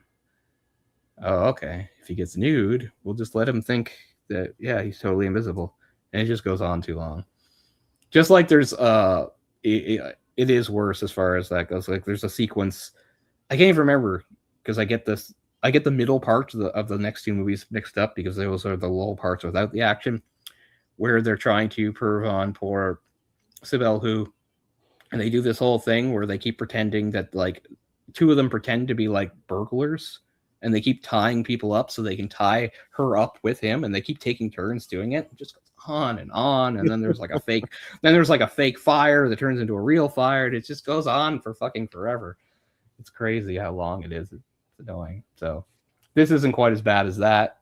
Although in a way it is worse because it doesn't even involve Cherie. So we don't even get to see Cherie. It's just him.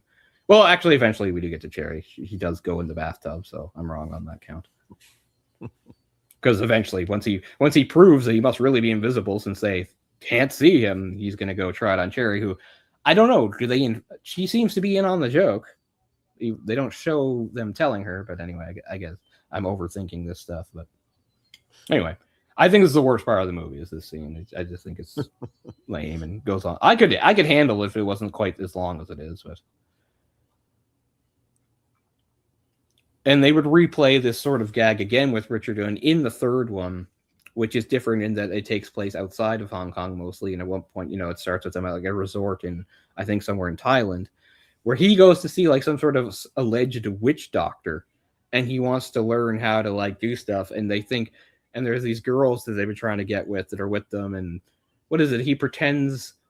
They pretend that he's learned how to like control them so that they'll like take off their clothes or kiss him or whatever like that. And it's another thing where like people just prank Richard in by pretending his magic works. Yeah, that's a funny shot.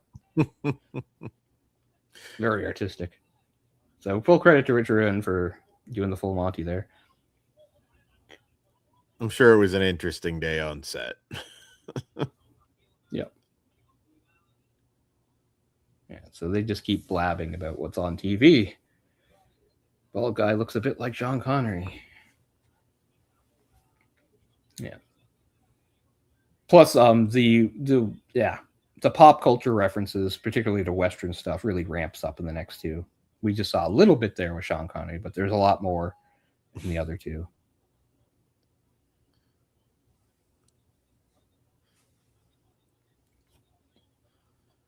But they're all watching the football game or soccer. I think he'd be a little too close to me at that point. I don't think I could hold on to the the gag. Yeah, that's true. They're committed to the bit.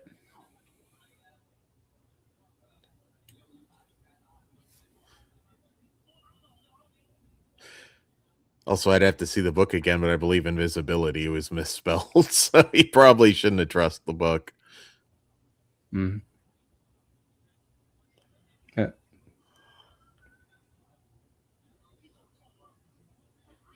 There's a stunt there. John Shum does a real stunt there.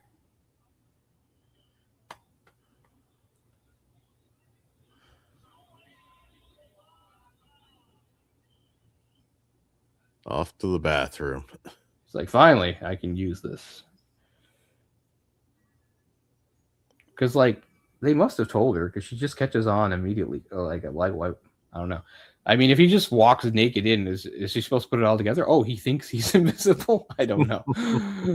Oh, there's another good shot. He's like, I'll just wait here. How bad are your intentions? It's like, I'll be her toilet. Because she knows she's committed to the bit too. We don't even see a moment where like she stops and thinks to herself. She just like, so obviously they must have told her. Well, they had to. I mean, pretend I don't see him. There would be an apology walking in on the poor guy naked otherwise. Yeah. So she's so fast that she's able to get fully into the tub and fully covered in the bubbles in the time it takes them to take that off. Now they do a bit here with her knee.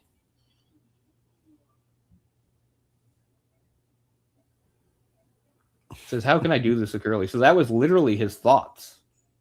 It's an interesting break in a movie that we actually got to hear his thoughts. Yeah, the things here is, oh man, it's like her breasts.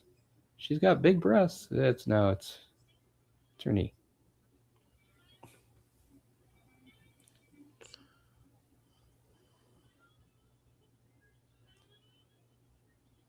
It's sort of an unhealthy shade of green the water is. Like, what kind of bubbles are they using? Okay, now he is just speaking out loud.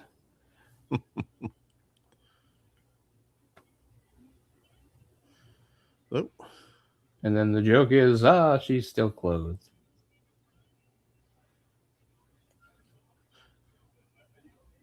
Kind of an odd decision in a bathtub, but okay.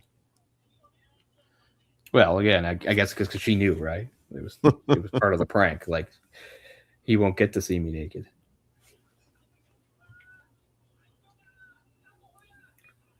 Speaking of soccer, like all those guys, like Jackie and Sammo and Yun Bu and a bunch of guys in the Jackie Chan stunt team, they all had like a celebrity soccer team that they kept going throughout the 80s, and they would play competitive matches and stuff. They were all really into it.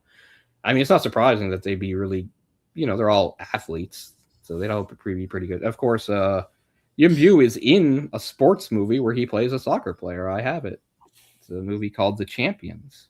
It came out the same year as this, and it's interesting because it's before like team sports movies became much of a thing. It's a few years before Hoosiers and stuff like that, and sports movies existed before this, but they were more about the individual, like say like the Rocky movies and stuff like that. So it's an interesting movie because soccer is a team sport, but it really just focuses on Yun Bu's character. And it's not contemporary. It seems to be set like sometime maybe in the mid-60s, although it's hard to tell. And it just has a really interesting structure. It's more or less a comedy. It's weird. I got it just because it's such an oddity. Yun Bu does have some fight scenes here and there with some bullies and stuff, but there's no like real bad guys. And the whole point of the movie is about winning soccer. But it's a unique movie, and I'm glad I have it. I'll have to watch it again. But Yuen Biao does some very fancy soccer moves in the movie, kind of like what we would see a few decades later with Stephen Chow's Shaolin Soccer. So now there's going to be a Shaolin Soccer sequel with a girls' team. So that sounds pretty cool. Oh, okay. There. So act break again. So now we get back to the bad guys. So James Tien, of course, it's funny because he doesn't really fight in this movie, but he is an accomplished martial artist, and he would be in a lot of these movies. He would be on both Jackie and later Sammo's stunt teams. So he's just really the big bad here who does not really do any fighting. He just delegates it, but he can throw down. He's in a lot of these movies. Usually as a bad guy. Almost always. There's some that he's not, but I mean, usually he was always the mustache twirling villain. Yeah, only upstaged by the other one. Now that's name I'm not going to remember, but he is the bad guy in Eastern Condors and Dragons Forever. It's gonna drive me nuts. I'll see if I can swing on over to that. I'll find something for it. Very 80s hairdo on that guy. Yeah.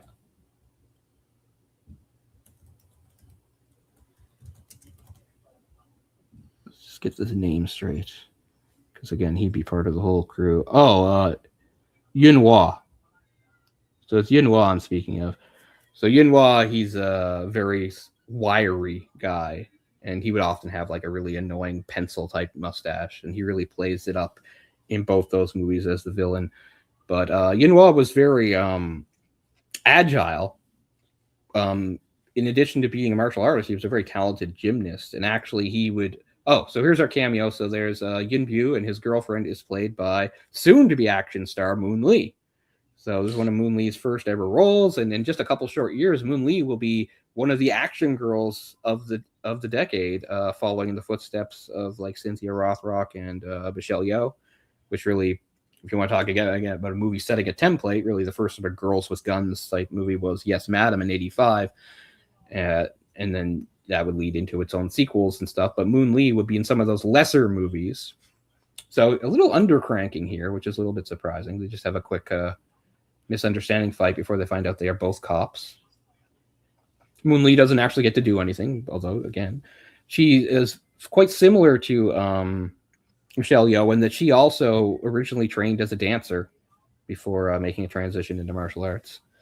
But Moon Lee, I remain hopeful that some of the movies where she has a starring role will get some releases. All I really have is she's in either the third or fourth in the Line of Duty series, which is the series that unofficially kicked off with Yes, Madam. If you look up those titles, it's all weird. Like there's one of them, like one of the titles for Yes, Madam, which is the first movie, is in the Line of Duty too, which doesn't make any sense at all. Yeah, that's Cecilia Yip, who I have not really seen much of, and doesn't really play a role in that. She's supposed to be Jackie's girlfriend here, and they get engaged at the end, and then she's not in the rest of the series, and he's single and fancy free.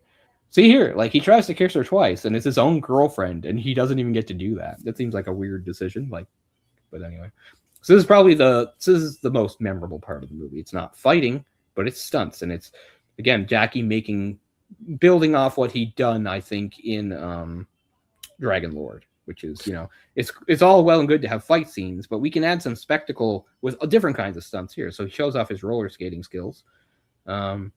I could do this on rollerblades, but not on roller skates. I have no idea how to skate on roller skates, but I could do it on rollerblades. Like I could do this. Now, eventually, he's going to do this full splits that I definitely have not been able to do since I was very young, so I can't do that. But I could do this stuff. That's not too hard. I will say, though, it's not even ideal. Like, everything's wet. It obviously recently rained, but I guess they just had to go ahead with the shoot. So it's not ideal conditions, right? To be roller skating around on wet pavement, but no, Jackie's that good. And, speaking of stuff like this, like in, of course, in Wheels on Meals, there's a sequence or a few sequences where both Jackie and Yuen Biao, their characters are skateboarding around. Now, there are shots where they are doubled by a professional skateboarder. He was one of the first professional skateboarders from Japan. Can't remember his name, but for a lot of it, they actually aren't doubled, and it shows just how athletic they are. Because these are guys, they're martial artists, they're stunt performers.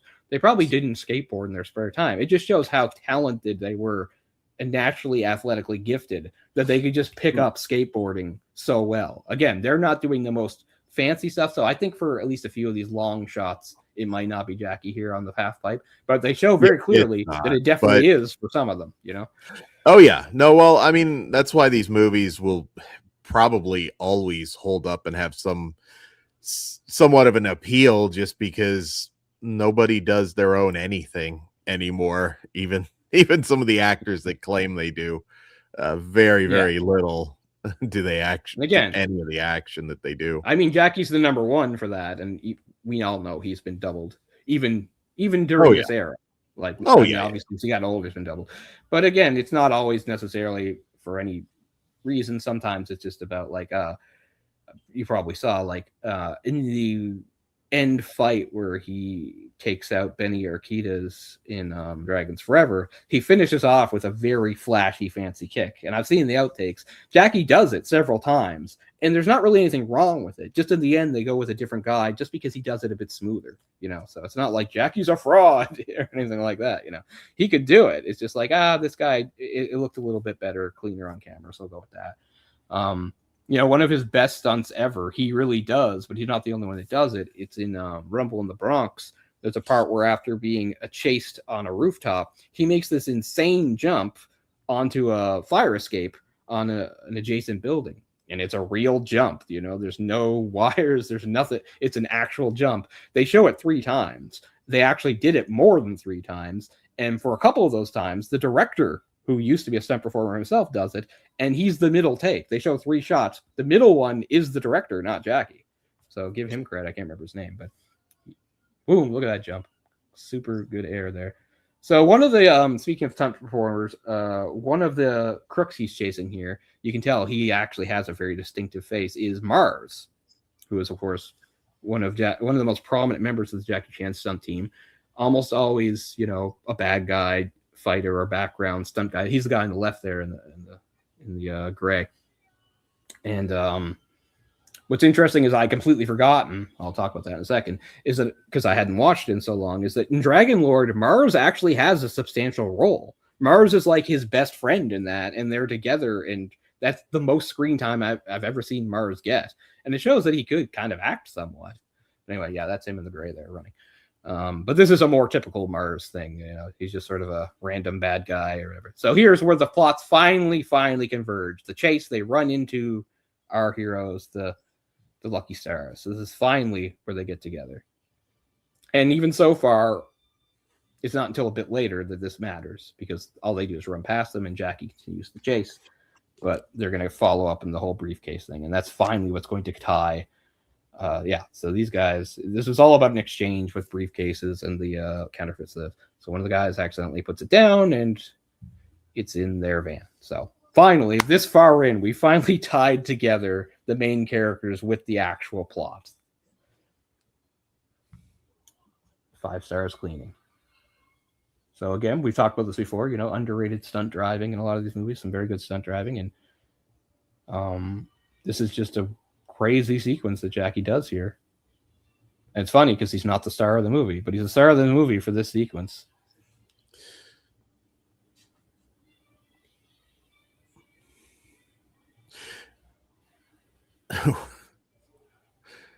Just recently, not too long ago, saw The Furious, which has some insane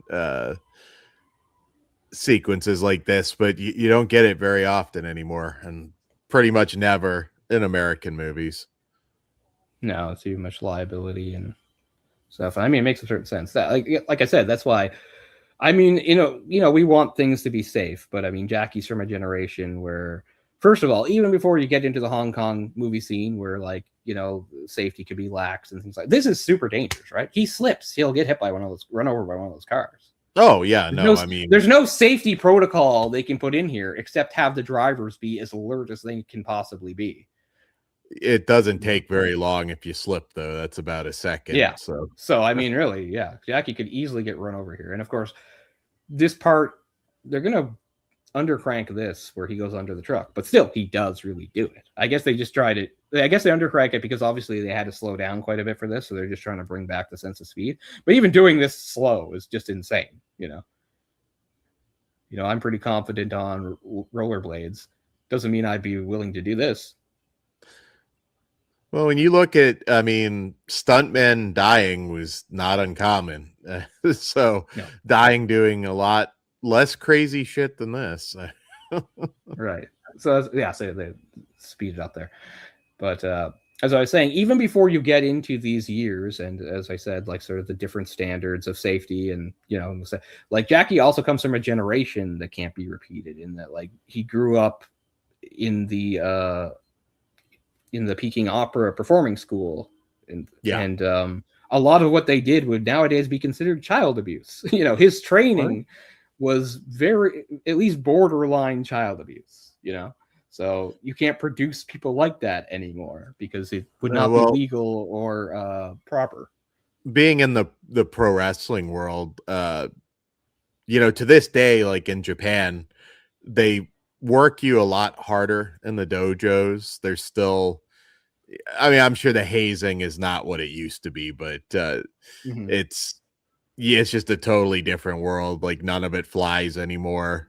But it was so much tougher. They tried to break you to see if you really wanted to do it. And yeah, that not that we should go back to that necessarily or anything like that. But it did produce a very entertaining product. Yeah.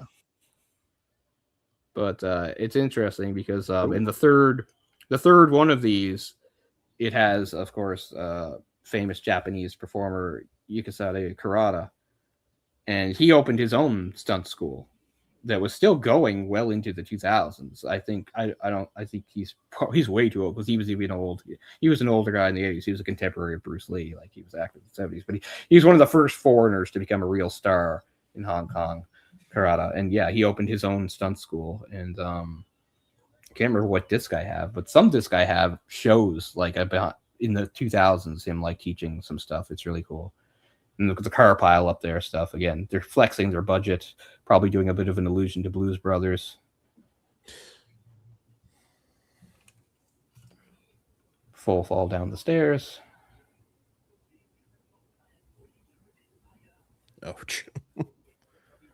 Some of it just hurts me watching it. It's just so yeah. You're only good in the bedroom and bad everywhere else. You said bedroom, right? So I was like, did you say boardroom? Like, it's weird. Yeah. So yeah, that guy's his son-in-law married to his daughter.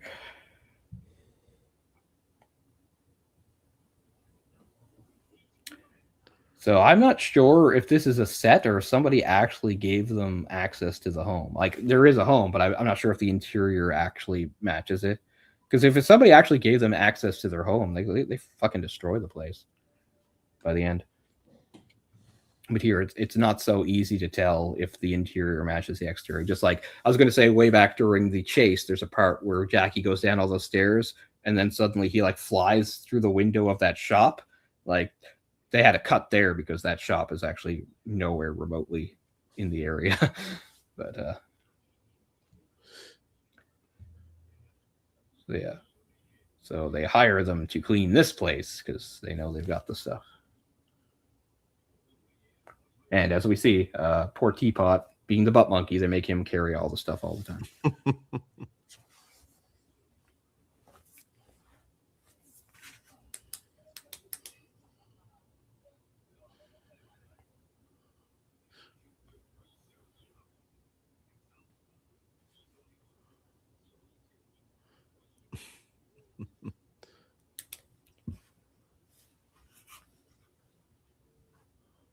See where we are now.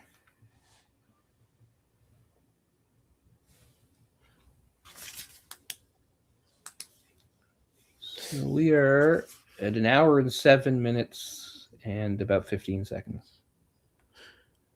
Still quite a bit to go, which makes it different from a lot of the movies that follow too. And a lot of the movies would keep sort of they'd be more action oriented and keep the tight 90 minutes. But this being more comedic would have some of these scenes that I think some go on too long because they were trying to draw it out for the laugh. So this comes in a bit longer. This is more about an hour 45 minutes.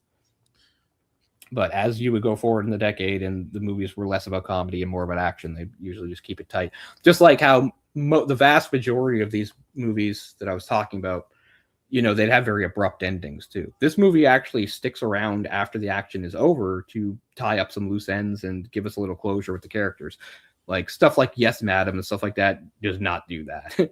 It's like the warehouse is burned down, the bad guy's dead, the cops are here, it's over. Roll credits. This movie actually goes beyond that. So once again, that's all we got. His number, PC, blah blah blah blah. And we see once again he's just sort of never name it. He's just a screw up whenever he's with one of his superiors. He always messes everything up. He's gonna kill the guy's turtle, for God's sake. It seems like a fairly dark joke, but sorry if I keep leaking. My cat is just determined to make me not watch this movie.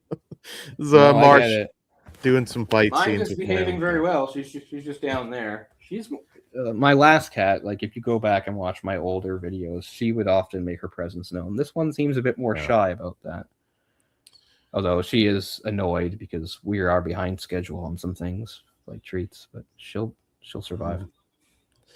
Yeah, mine is the food bowl can be a quarter of the way full, and they have no interest in eating. But if it's not over halfway, I'm gonna get my feet messed with during the commentary. So, yes, Ben, they should do a revival of Martial Law, so I get to see it because I never saw the original. Oh, Martial Law is a lot of fun. I think. I mean, his greatest movies. I mean, I don't know that it's on par with any of that, but I mean, it's a fun late 90s action show. Definitely an answer to Rush Hour exploding with, all right, let's pair Sammo with Arsenio Hall and see. Yeah. See what happens.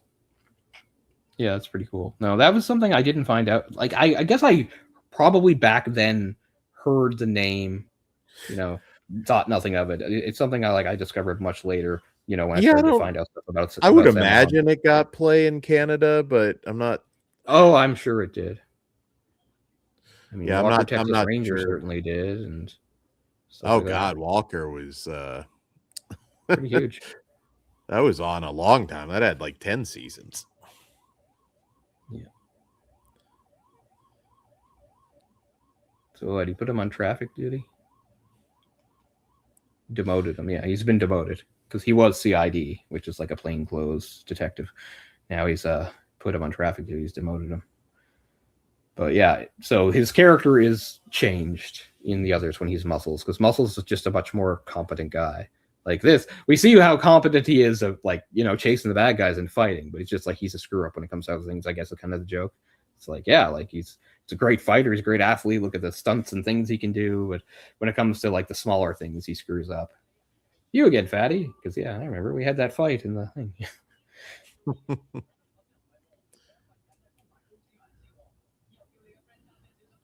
Take it again.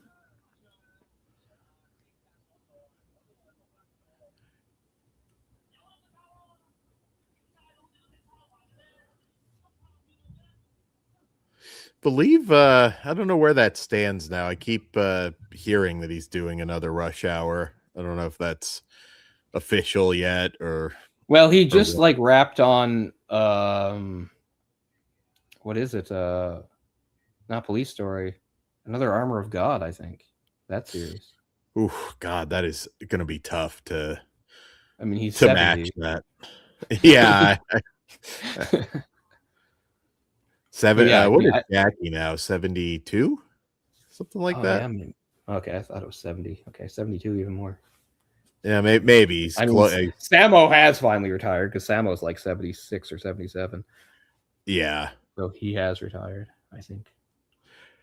I think you might still see him pop in a cameo here or there, but I'd say What's that's most a hell of a body of work. What's interesting about late career Sammo is his roles got really serious. You know, Yeah. he left the goofy comedy behind. Like what I mean, I didn't think about it really much at the time because back then I didn't know as much stuff about Sammo and stuff like that. But I mean, having rewatched it again because it is a really great movie. Killzone, one of Donnie Yen's great movies. Like that is Oh, the yeah. darkest fucking movie with the most bummer ending. And like in that, like the mob boss guy, the triad boss, is Sammo Hung, and he plays it completely straight. And you give him credit for it.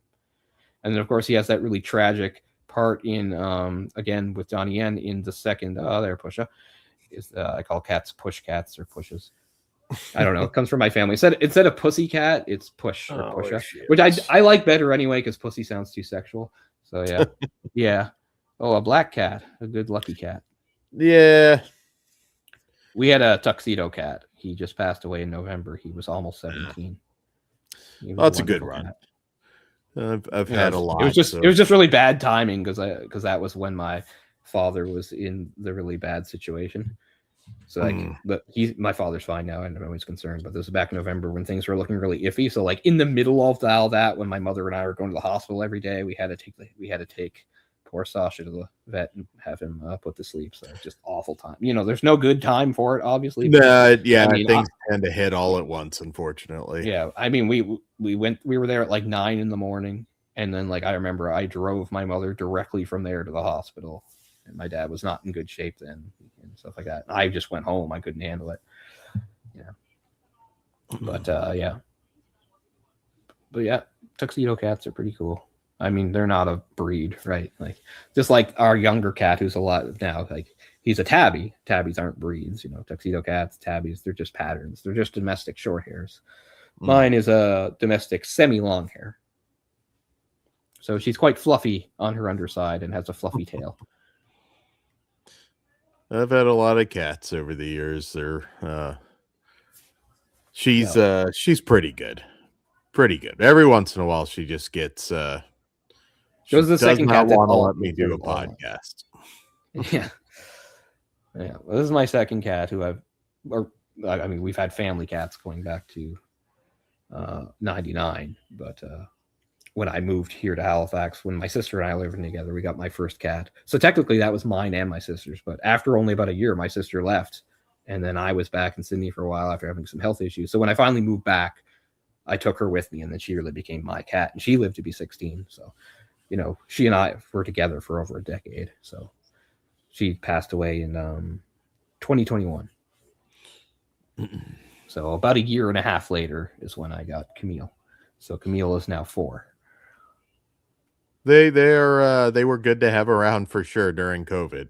I mean, they're good around. I mean, I just lead a pretty solitary life. So I know particularly Wednesday, my previous cat, I had some bad years. So she really kept me sane at certain times. Yeah. They're worth it. Yeah, for sure. They're worth the moments that she likes to attack cords or attack feet. Oh, yeah. She earns her keep. She catches mice all the time here. She was an outdoor cat. This has happened to us a few times, and we're feeding her and couldn't find any owner. Finally took her in, no chip or anything, so weren't gonna let her stay outside. We're in an area where there's predators, unfortunately, so you can't. It's like, nah, because then she just stops coming. I'm gonna feel awful, so took her in. So we got the big shindig here. All the guests. We're at an hour and 16 minutes, getting close to an hour 17. We're going to finally get into the action. Like we kept saying, the action was sort of sparse and spread out, but now we're finally getting into some of the sustained action as we move towards our finale here, our climax. So one of those guys is Ty Bo, I think. Tybo's again another one of those guys that's in a lot of those movies, just sort of as a background guy, not really a major character, but he's been around and he's a good martial artist. And one guy, I don't think he's either of these two, but because you talked about the guy with the fro, not him, but the guy he's paired up with is Dick Y, who a lot like Yun Hua is in like a ton of movies as a bad guy, usually fighting them. But I forgot to finish what I was saying about Yun Hua. In addition to like his martial arts skill, he was very talented gymnast, could do a lot of flips and stuff. And to the fact that because of his wiry frame and that ability, in several Bruce Lee movies, he's doubles for Bruce Lee. Like if you see Bruce Lee like flipping, it's probably Yun Hua. Again, I don't think that's because Bruce Lee couldn't do it. It was because this guy was just better at it, So would have been interesting to see more potential, crossover with certain stars had Bruce Lee lived longer. I mean, it would be amazing to think what he could have done in the 80s, Oh, yeah. Yeah. Brandon, too, unfortunately. I mean, different, right, obviously, but... Yeah, Legacy of Rage. Brandon's like Hong Kong movie, of course. It's in Cantonese. It's a weird movie, but it's actually one of the movies that was done by the production company that Sammo Hung would form with Dixon Poon and actually John Shum. So that's another reason why John Shum stopped acting into the 90s. It wasn't just the focus on the social stuff, but also because he just moved more into a producer role, and he's got his name on a lot of those movies, including a couple of the Michelle Yeoh ones like Magnificent Warriors, which is a great movie. Yeah, that's also another one I double dipped on. I have both versions of that too. I think the UK and North American. It's kind of been really nice to see her just insane rise lately in American film. Yeah, I mean, not that it's new. She's just like hitting. Jackie now. She's a truly global star like Jackie, and probably considered the better actor, right? Like she's a very good actor. Yeah, I mean, she's old now. On a Star Trek. I mean, doing Star Trek and these rom-coms that are blowing up at the box office. Everything, everywhere, all at once. Getting her her Oscar, which I thought was amazing. She was a Bond girl. I mean, yeah, you can connect her to a Bond movie though, but yeah, she was. I like it. You know what? I like it more and more. I remember being underwhelmed by it. Even I saw it in theaters. There was a time where I had a pretty good run of Bonds in the theaters, like as I saw, like starting with that or Tomorrow Never Dies. That. Yeah.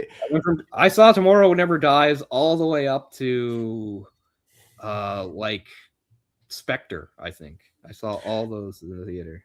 Last one it just felt less and less like a Bond movie. I think whatever they do next, it's like we need to have a little fun with Bond again. Not full Roger Moore camp, but like we really need a Pierce Brosnan kind of Bond again. Just I don't know, got a little bit too serious. He's closest to the way that I picture the character. I think every Bond is at least good. I don't think anybody was bad. I just think they're better. But anyway, we don't have time. Timothy Dalton didn't have the best movies, but he was a great Bond. I think he did. Yeah. I think he did. My favorite movie, and I've done it on here. I'm the only person in the world. The Living Daylights is my favorite Bond, and I think the other one is pretty damn solid. License to Kill. License to Kill is one of the darkest Bonds, even counting Craig. License to Kill gets pretty dark. Anyway, we don't have time for Bond stuff. I'm actually a real, years and years ago, I don't know if you saw it, but we were doing a sausage factory and we were trying to come up with ideas for a show. So at one point I just threw out, I said, well, there's a lot of Bond movies, right? And it's like, we should do a Bond show between, probably nobody's seen all of them, but between all of us, we've probably seen most of them, and they were like, yeah, we'll do a Bond show. And at that time I hadn't really considered myself a Bond fan. But then when we did the show, I realized I was, and nobody else was, because nobody else could keep the movie straight or remember what was what. And I knew all of them. So I was just like, okay, I guess I am a James Bond fan. Anyway, return to the action here. But yeah, I have a lot of thoughts on the Bonds, the movies, the people that played them, the eras, the Craig era, you know, stuff like that. I'm just happy. Like, I don't dislike the Craig era, but I'm so glad it's over. I'm so ready for something completely different and new. And like you said, Yeah. like make it a bit more fun. Yeah, I don't think it has to So be. that's not John Shum obviously doing that flip. No. That landed. But here you will see the actors get physical here. Oh, look how elegant, beautiful Cherie looks. She's not If this ugly. is a set, it's an impressive set.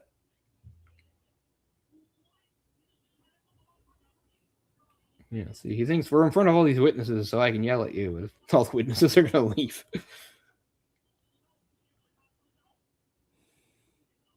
Please ask them to stay, which I mean, force them to stay.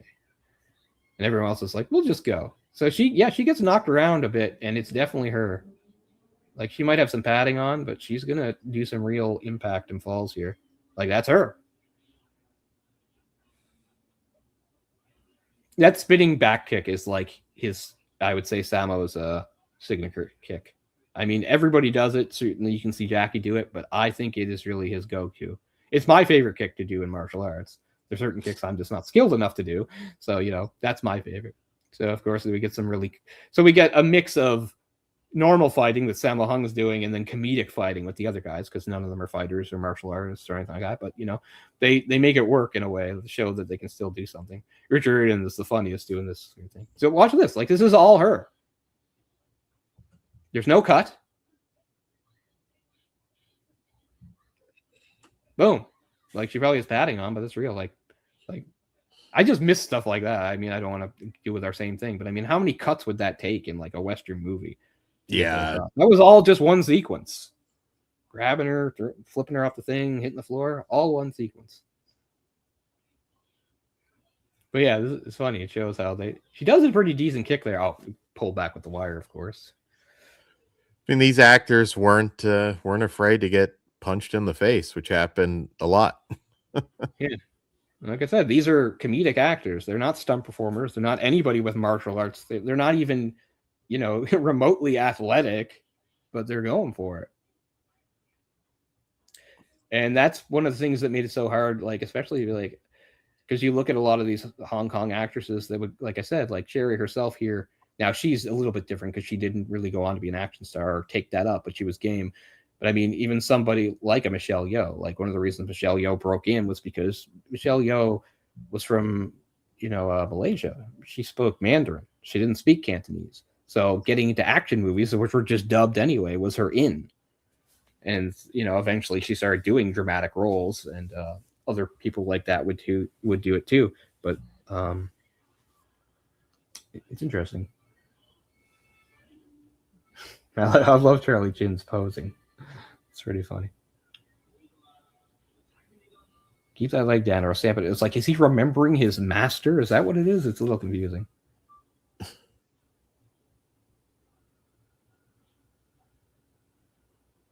Ooh. Pressure point fighting? I don't know what he means by that. But Charlie Chin does a couple decent kicks there. Yeah, nope. Very good. She falls in her butt, but she gets it off. Oh, the double kick.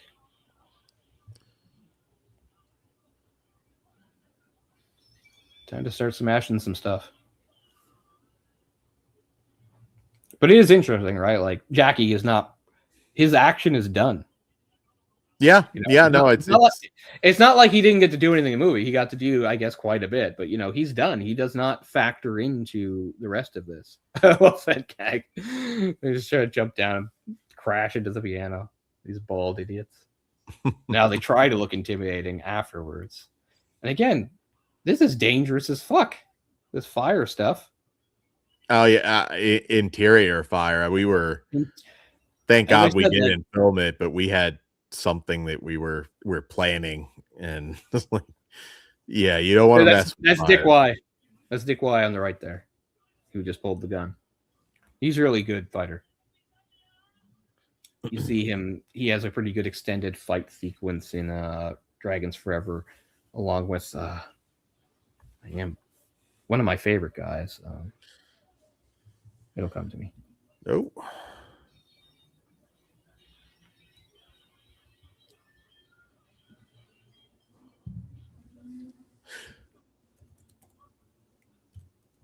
Yeah, so it's hard to tell if that's. I mean, that looks like a set there, obviously, but to be able to move like he does for a big guy is just so impressive. I mean, even later in life, I mean, yeah, no, he's got great flexibility. Speaking again of the third one of these, Twinkle Twinkle Lucky Stars, there's a part where he's fighting Richard Norton. And he and yeah. Richard Norton have this really nice extended fight. And there's a part where he gets up on like a table and he Rest in side peace. flips. We just lost him. Yeah, I know. It's hard. Like he was only 75, which is crazy because like I know that's not like young, but you know Richard Norton was in phenomenal shape. Well, yeah, I was gonna say he still looked like he could pass for 50. I mean, yeah, very sad. So he and Richard Norton have this really good extended fight thing, and there's a part where Sammo is on a table about this high, and he does like a side flip off of it, right? And it looks really good and stuff like that. And Richard Norton says, like, we're talking about like we're gonna do, and he's like on a side flip off this table. And Richard Norton's like, what? like he knows that he can fight. He's like, you're gonna do this side flip off the table? And then he's like, and we did it like 11 times, and he did it every time. So like even Richard Norton was taken back by his, you know, his abilities. Norton was another one. I mean, I could have caught on even more really in American film because he looked great, a very talented guy, but America just never wanted to give him what he got in Hong Kong. Yeah, I mean, he paired up with Cynthia for some of her American things. But. He did. They were in, some fun stuff again, just not, Yeah. So they captured. Shirley and Curly have been captured by the bad guys. So they're going to do like an exchange. And I'd be interested anybody in the comments because I mean I could see some people maybe having complaints maybe about pacing, but I'd say overall, I mean, this movie still paced quite well. I never, even watching it again now, I don't feel like the movie's ever boring. Like you said, there are a few shots that go on maybe a little long, but that's humor lost in translation. No, sorry, Akers. Sorry if you're gone. I'm just bad at seeing the comments and chat, so I'm sorry if I. But if you're still there, I would be in an action comedy with my favorite actor. I don't care how old he is. He could be 100. Harrison Ford. He's my favorite actor. He's definitely who I would be in an action comedy with. I'm sure he'd probably be friendly, but he's got that contempt for, or that dismissive attitude about a lot of the stuff that he does. So I don't know. I know. Like I don't do this with anybody else, like, because I don't believe in like idolizing people, right, or putting people on pedestals. I will just say, like, I give Harrison Ford a pass. I know I shouldn't. I'm being a hypocrite in that I will give him a pass for things I would not necessarily for other actors, but I just love him too much. Yeah. No, hey, I mean, you can't. It's one hell of a legacy.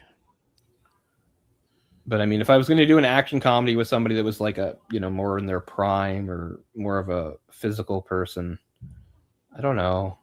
Nobody nowadays is any good. Like, if they could, like, you know, pull off comedy, like, I don't know, like Donnie Yen's certainly not young, but you know, that's one thing he never had. Donnie Yen does not have any comedic ability, and that's fine. No. It's not like he needs to or anything like that. No, I mean. Sometimes like, they tried a little bit. They tried a little bit, but you know, like, it's funny. Like one of my favorite movies by him is Tiger Cage 2, and I've said this before. Like Tiger Cage 2 is probably the closest thing you'll get to Donnie Yen's Police Story. It's not a fair comparison because one, he didn't direct it, and two, it obviously did not have nearly the budget the Police Story had. But it has a lot of similar beats and stuff, including like a thing on a double-decker bus and him having to help like a woman that doesn't want his help and them having like, you know, conflict and stuff. Anyway, that's one of his best movies for sure. Incredible movie. But and you know, so there are some comedic bits in that, and he's not terrible in it or anything like that. Like he doesn't like suck the air out of the room or anything, but you know, comedy's just not really his thing, which is fair enough. So yeah, I'm just trying to think like who's like somebody that I would think would be good at action and comedy that's I could pair up in a movie with now that's not like 100. I don't know. It's hard to say. I mean, I have answers to that, but I don't know, like Bill Hader, I guess, something like that. Bill Hader has some Bill Hader did a show where he was like an assassin, so he has some experience sort of with action, and he is really well, funny. So maybe yeah, Bill Hader. we're in a weird era now where Bob Odenkirk is a action Yeah. star here. So I mean, I don't know. I mean, nothing against Bob Odenkirk, but I didn't watch much of the show state of that affairs. he did, but Bill Hader has like a really realistic fight with this guy who's like a karate master. That's actually really good.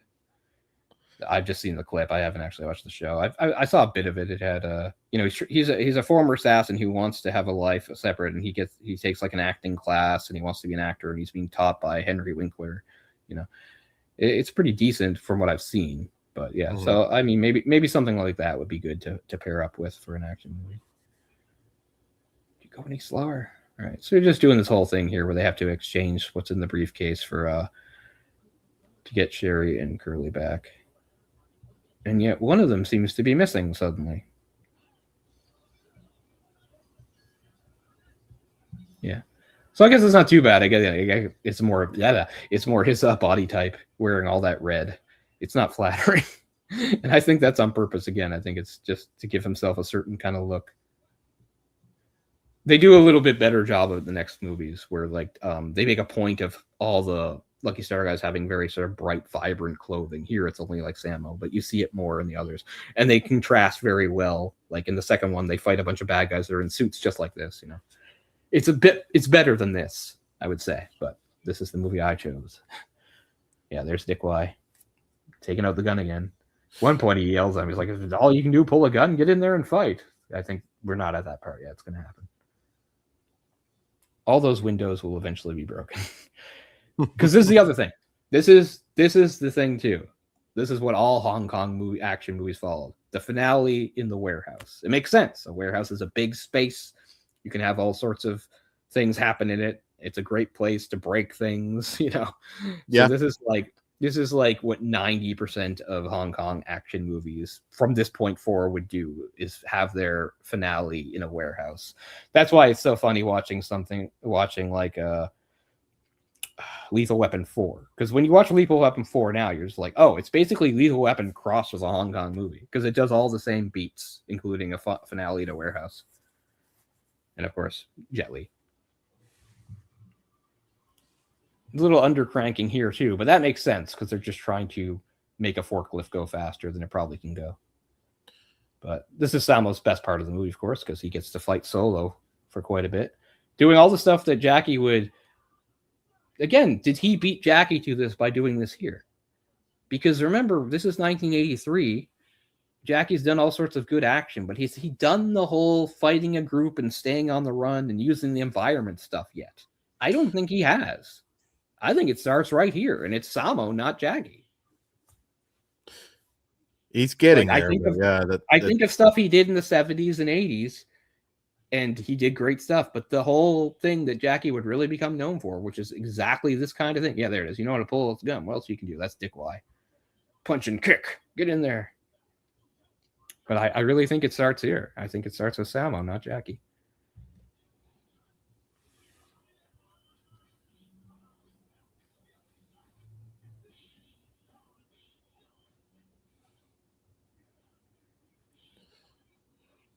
Ooh. Again, that's not a double.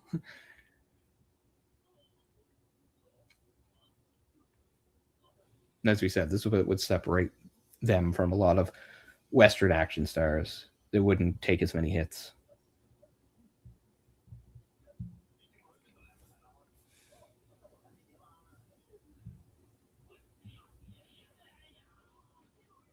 I like that leaping headbutt. Yeah, that was impressive. It's been I don't remember certain parts of this, which is always nice. That's why maybe I get quiet. Oh yeah, that's like the one thing I've never mastered on YouTube. Yeah, I get caught up in the movie, and then I'm like, oh shit, I'm not talking for the people. Well, I mean, even in the official commentary track for this, like it slows down in the second half because the first half's more front loaded, you know, introducing characters and actors and giving background stuff. Now you're just sort of following the story. Said I try to give more of a play, like I'm not doing a play by play. I hope people watching this will watch the movie, but I do like to comment on some of the moves, of course. It's just because they're cool. Yeah, Richard, this definitely isn't him. This is one where this jump. This obviously is not him, but a lot of times, you know, there's.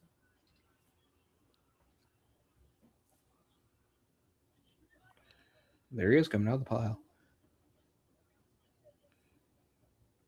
But yeah, stairs and platforms and boxes and barrels, you know, it's just the perfect thing. That's something like you watch Jackie do his final fight in The Young Master, where he fights can't remember his name, but the Korean guy. And in the Young Master, that final fight, it's like 10 minutes long, and it's as bare bones as a fight gets, which is kind of refreshing and different from Jackie. What we get to, there's two guys on a hill just going at it. There's no environment. It's two guys just straight at each other. There's no weapons. There's no other people. There's no objects. There's no change in terrain. Nothing. And then 2 years later, he fights the same guy in a final fight in Dragon Lord, but it's different now. It's not a warehouse. It's still a period piece set somewhere in the past, but there he's in like some sort of like grain building. So now it is different. Now there are options. There's levels. There's a ladder. There's a higher part with a catwalk, and there's bags of stuff. And you know, it's really interesting, the contrast and sort of the evolution, and how that sort of became his thing. You know, he'd fight in a sort of similar place, and what a lot of people consider his greatest fight in Drunken Master 2, that final fight with Ken Lo. So we're so far back here, Ken Lo's not even around yet. Ken Lo's not here.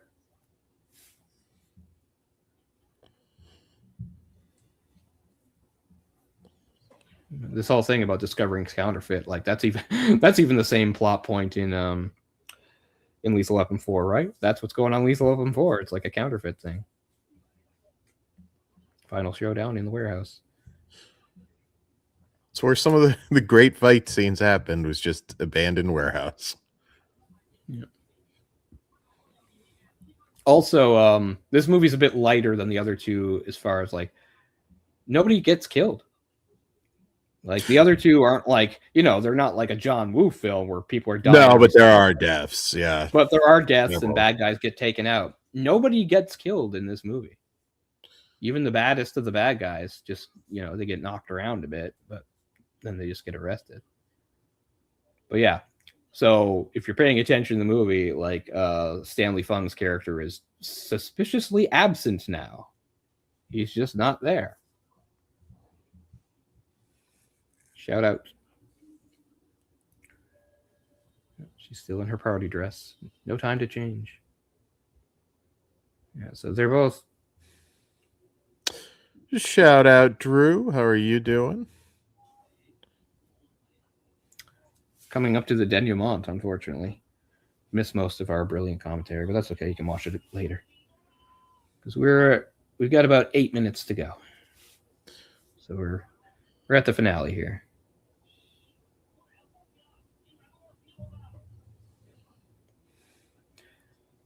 You definitely do miss John Shum in the second one. He comes back for the third, but he was busy doing something else, and ironically is replaced by Eric Zahn, who is an acquired taste. I don't love him, but, you know, that's a guy who definitely does dub himself because he has such a unique, weird voice.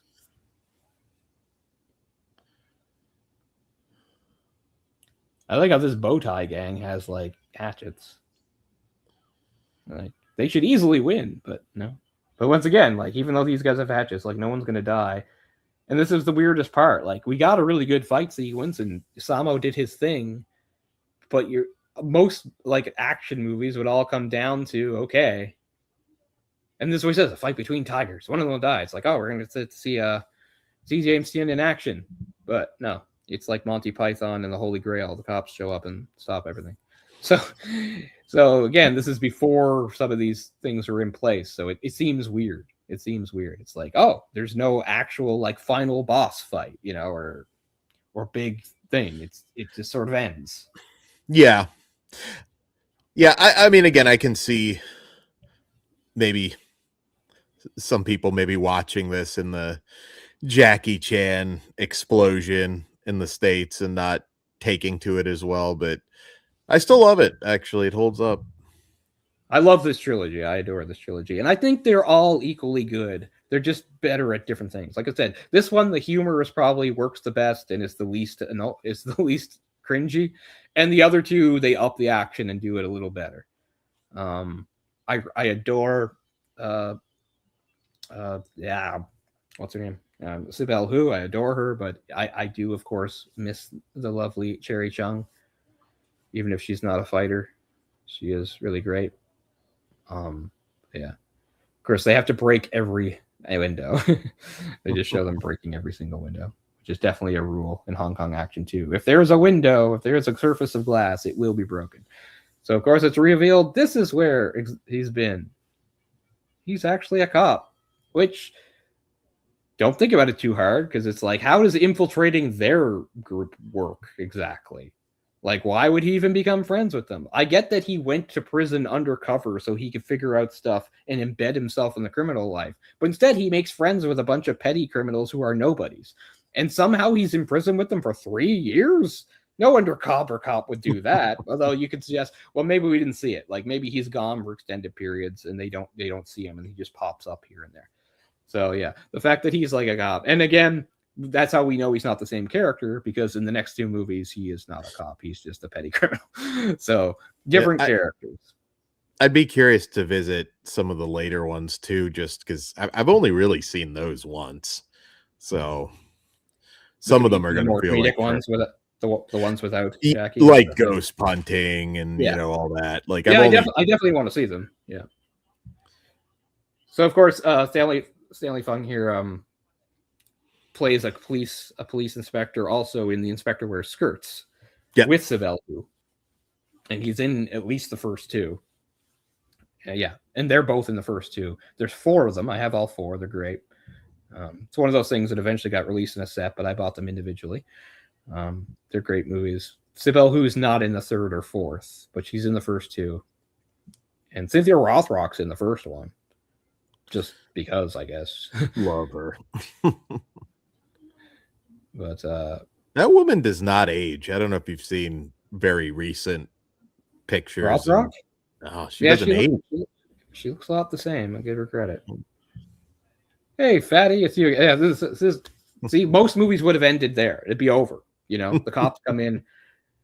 But this, again, is different. This is before this has happened, and this is, again, more about comedy than action. So, as we said, like Yes, Madam, and all these other movies, The In the Line of Duty, and so many of these others, the place burns down, or the cops show up, the bad guys die, blow up, freeze frame, it's over. But here we're getting a bit of a wrap up, which is interesting.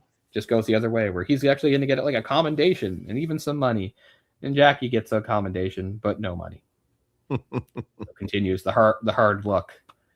20,000 Hong Kong dollars. That's pretty good in 1983. We have money for the wedding now. And see, this is the kind of thing they do in those sorts of things. It's like, where did they fall in love? It all happened off screen, apparently. Like they had one awkward scene together that hinted at nothing, and now it's like we can get married. Like I get it, it's not a romance, but like sometimes I just think, couldn't they bring in a writer that knows anything about these things? Because it feels like Sammo Hung has no fucking clue.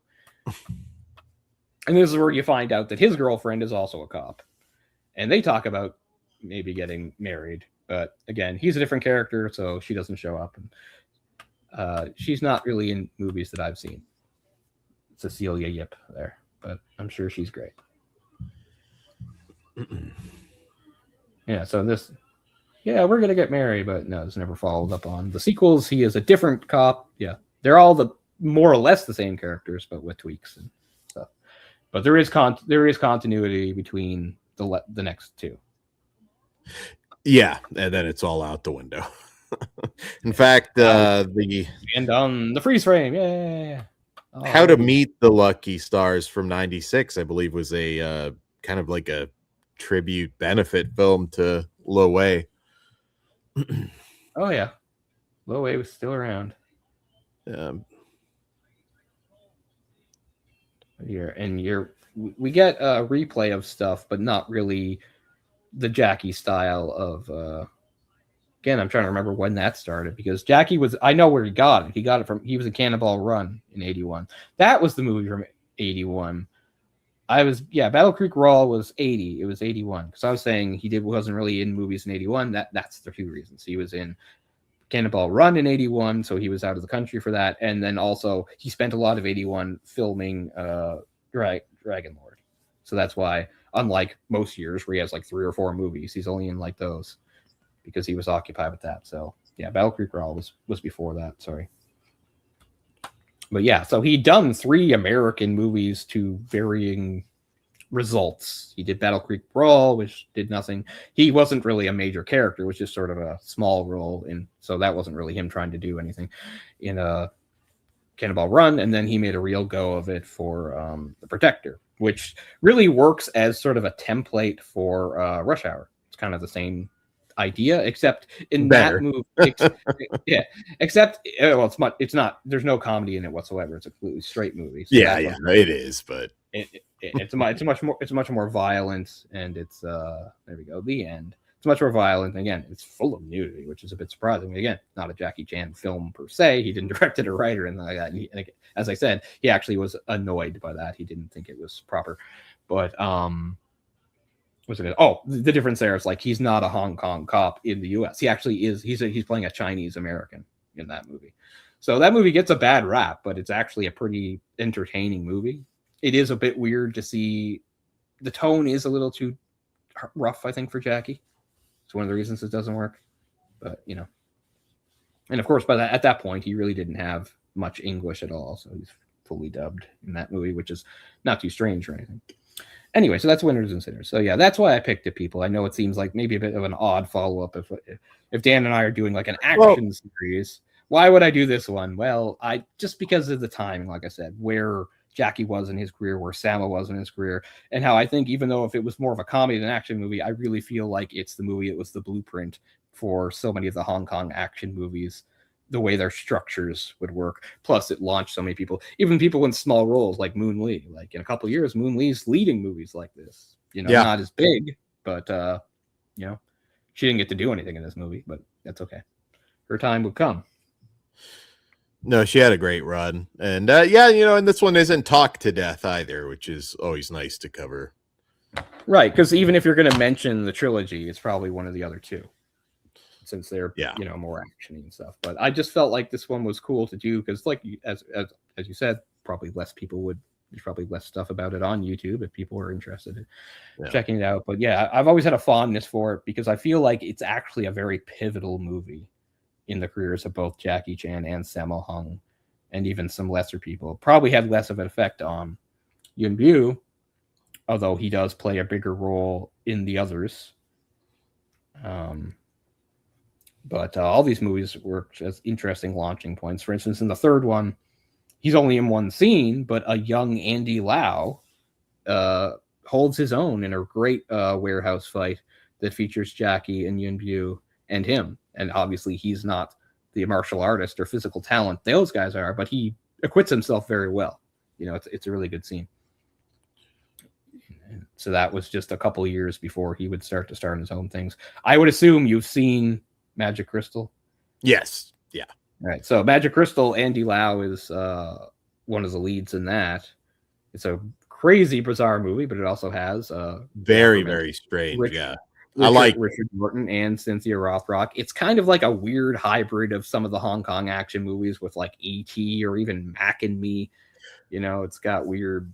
What's funny is like I saw the interview with Cynthia Rothrock talking about it. It's like they talk about how like there's not even really any script they're going by. So there's a part towards the end of the movie where they're in this Greek cave and they discover the big thing of the movie is like this crashed alien ship. She's like, when we shot it, we didn't even know what it was. They're like, you react like, oh wow, and like, what am I reacting to? It's like, we don't know yet. So it's the reaction shot of them seeing a UFO is like the actors literally are just pretending because they have no idea what they're looking at that point because it had not yet been written, which is pretty fucking funny. But yeah, I've got that on I don't own a physical copy of it. I've got like that on the Apple Store. And good news, the 2 movies that I thought I lost are back. So hopefully. Oh, there you go. I always hate when I do that. Usually, I mean, there's thousands and thousands of movies here. Usually, it fell behind something. That's simple, but it'll drive me nuts looking for it. Magic Crystal has. Oh no, I mean the ones that I thought that Apple had removed. I mean, remember? Oh, that. Oh, okay. I was talking to somebody else that thought maybe it was Dirk. He was saying like, I know I bought this and I can't find it anywhere, and I didn't let anybody borrow it. Like it probably fell behind your shelf. Yeah, I mean, I definitely have gotten to the point where it is difficult to find certain movies, but no, there was a period of about a week ago where like two of the Chinese movies that I bought on the Apple Store were not playing. I could play them on the laptop. I can play them on PlayStation. I didn't know what was going on, but it seems to have fixed itself. They seem to be fine. That's Red Cliff Part 1 and Iron Monkey. Speaking of Donnie, but I also have a couple others, and one of them is what was I saying? Oh, Magic Crystal. So yeah, because I mean I like Magic Crystal, but like if there is like some physical release coming out, like I don't need it. You know, it's not that Vinegar Syndrome put it out. Oh, okay, they did. Well, yeah. See, it's not. I don't need to track that down. I enjoy the movie, but I'm satisfied owning that digitally. But because it's it's like a weird B movie. It definitely has some cool action and it has bizarre humor. But the best thing about it for me is just seeing sort of a young Andy Lau before he would become a star. It is unusual. It is unusual, but in the best possible way. It's you can't really recreate Magic Crystal, even if you wanted to. No, it's very much of its time for sure. But it's a lot of fun. But anyway, yeah, I don't know. It's possible, not anytime soon, because I like to bounce around, do different things. But it is possible that maybe we'll do one of the others of this trilogy at some point. Yeah. But for now, I want to keep things fresh, and we'll bounce around. I mean, we went from Jeff Speakman to an ensemble movie, more so, Sammo Hung, a movie that has Jackie Chan, but you wouldn't really call a Jackie Chan movie. So who knows what's next? So we'll work that out between us, what we think we should do as we continue this journey in action. Speakman could have had a hell of a Hong Kong run. Oh yeah, he had the chops. And I know I think it was it Ben Grimm who was with us for a lot of that one? Yeah. So like at one point early on, I had said something about how I thought he was probably more athletic than Chuck Norris. I think he sort of misunderstood me because he had said something in the comments about how like Chuck Norris, was a legitimate champion when he did like the full contact karate and stuff like that. I wasn't saying that he wasn't. I was just saying and I wasn't saying like, oh, he could kick his ass or anything like that. I just meant I felt like he had a more athletic presence on screen is all I really meant.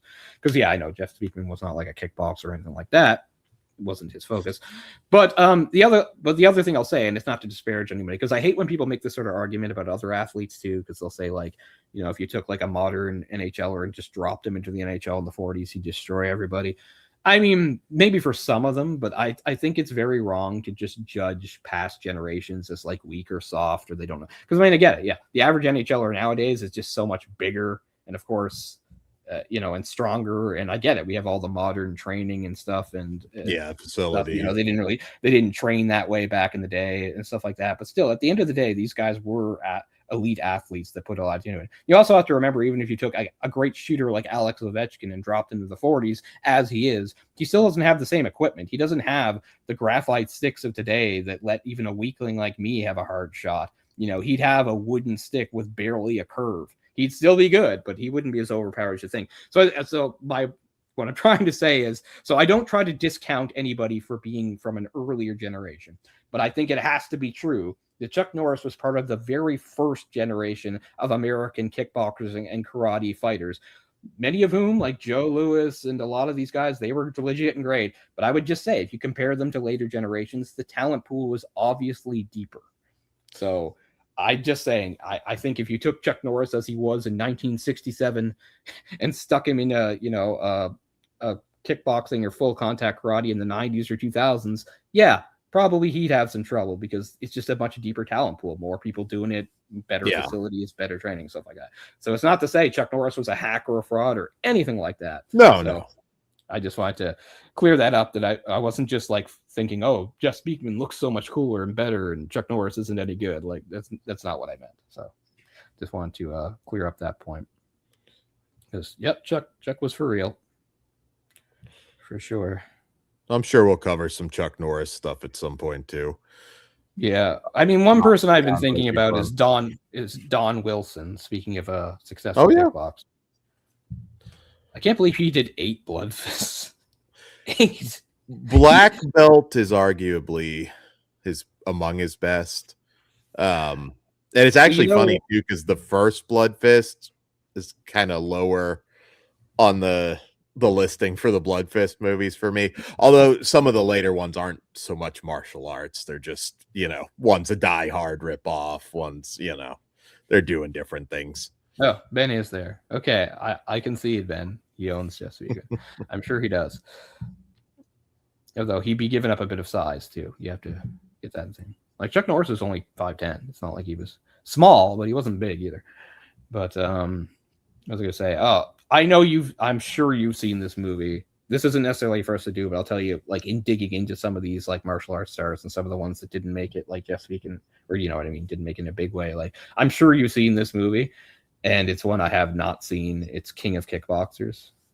Oh yeah. That has a very good reputation as a really, really good movie. So I really do need every once in a while. I mean, you really have to search for the good action movies now, and they're very often not big theatrical releases, but you get something where it feels like they're trying. It's just the amount of time.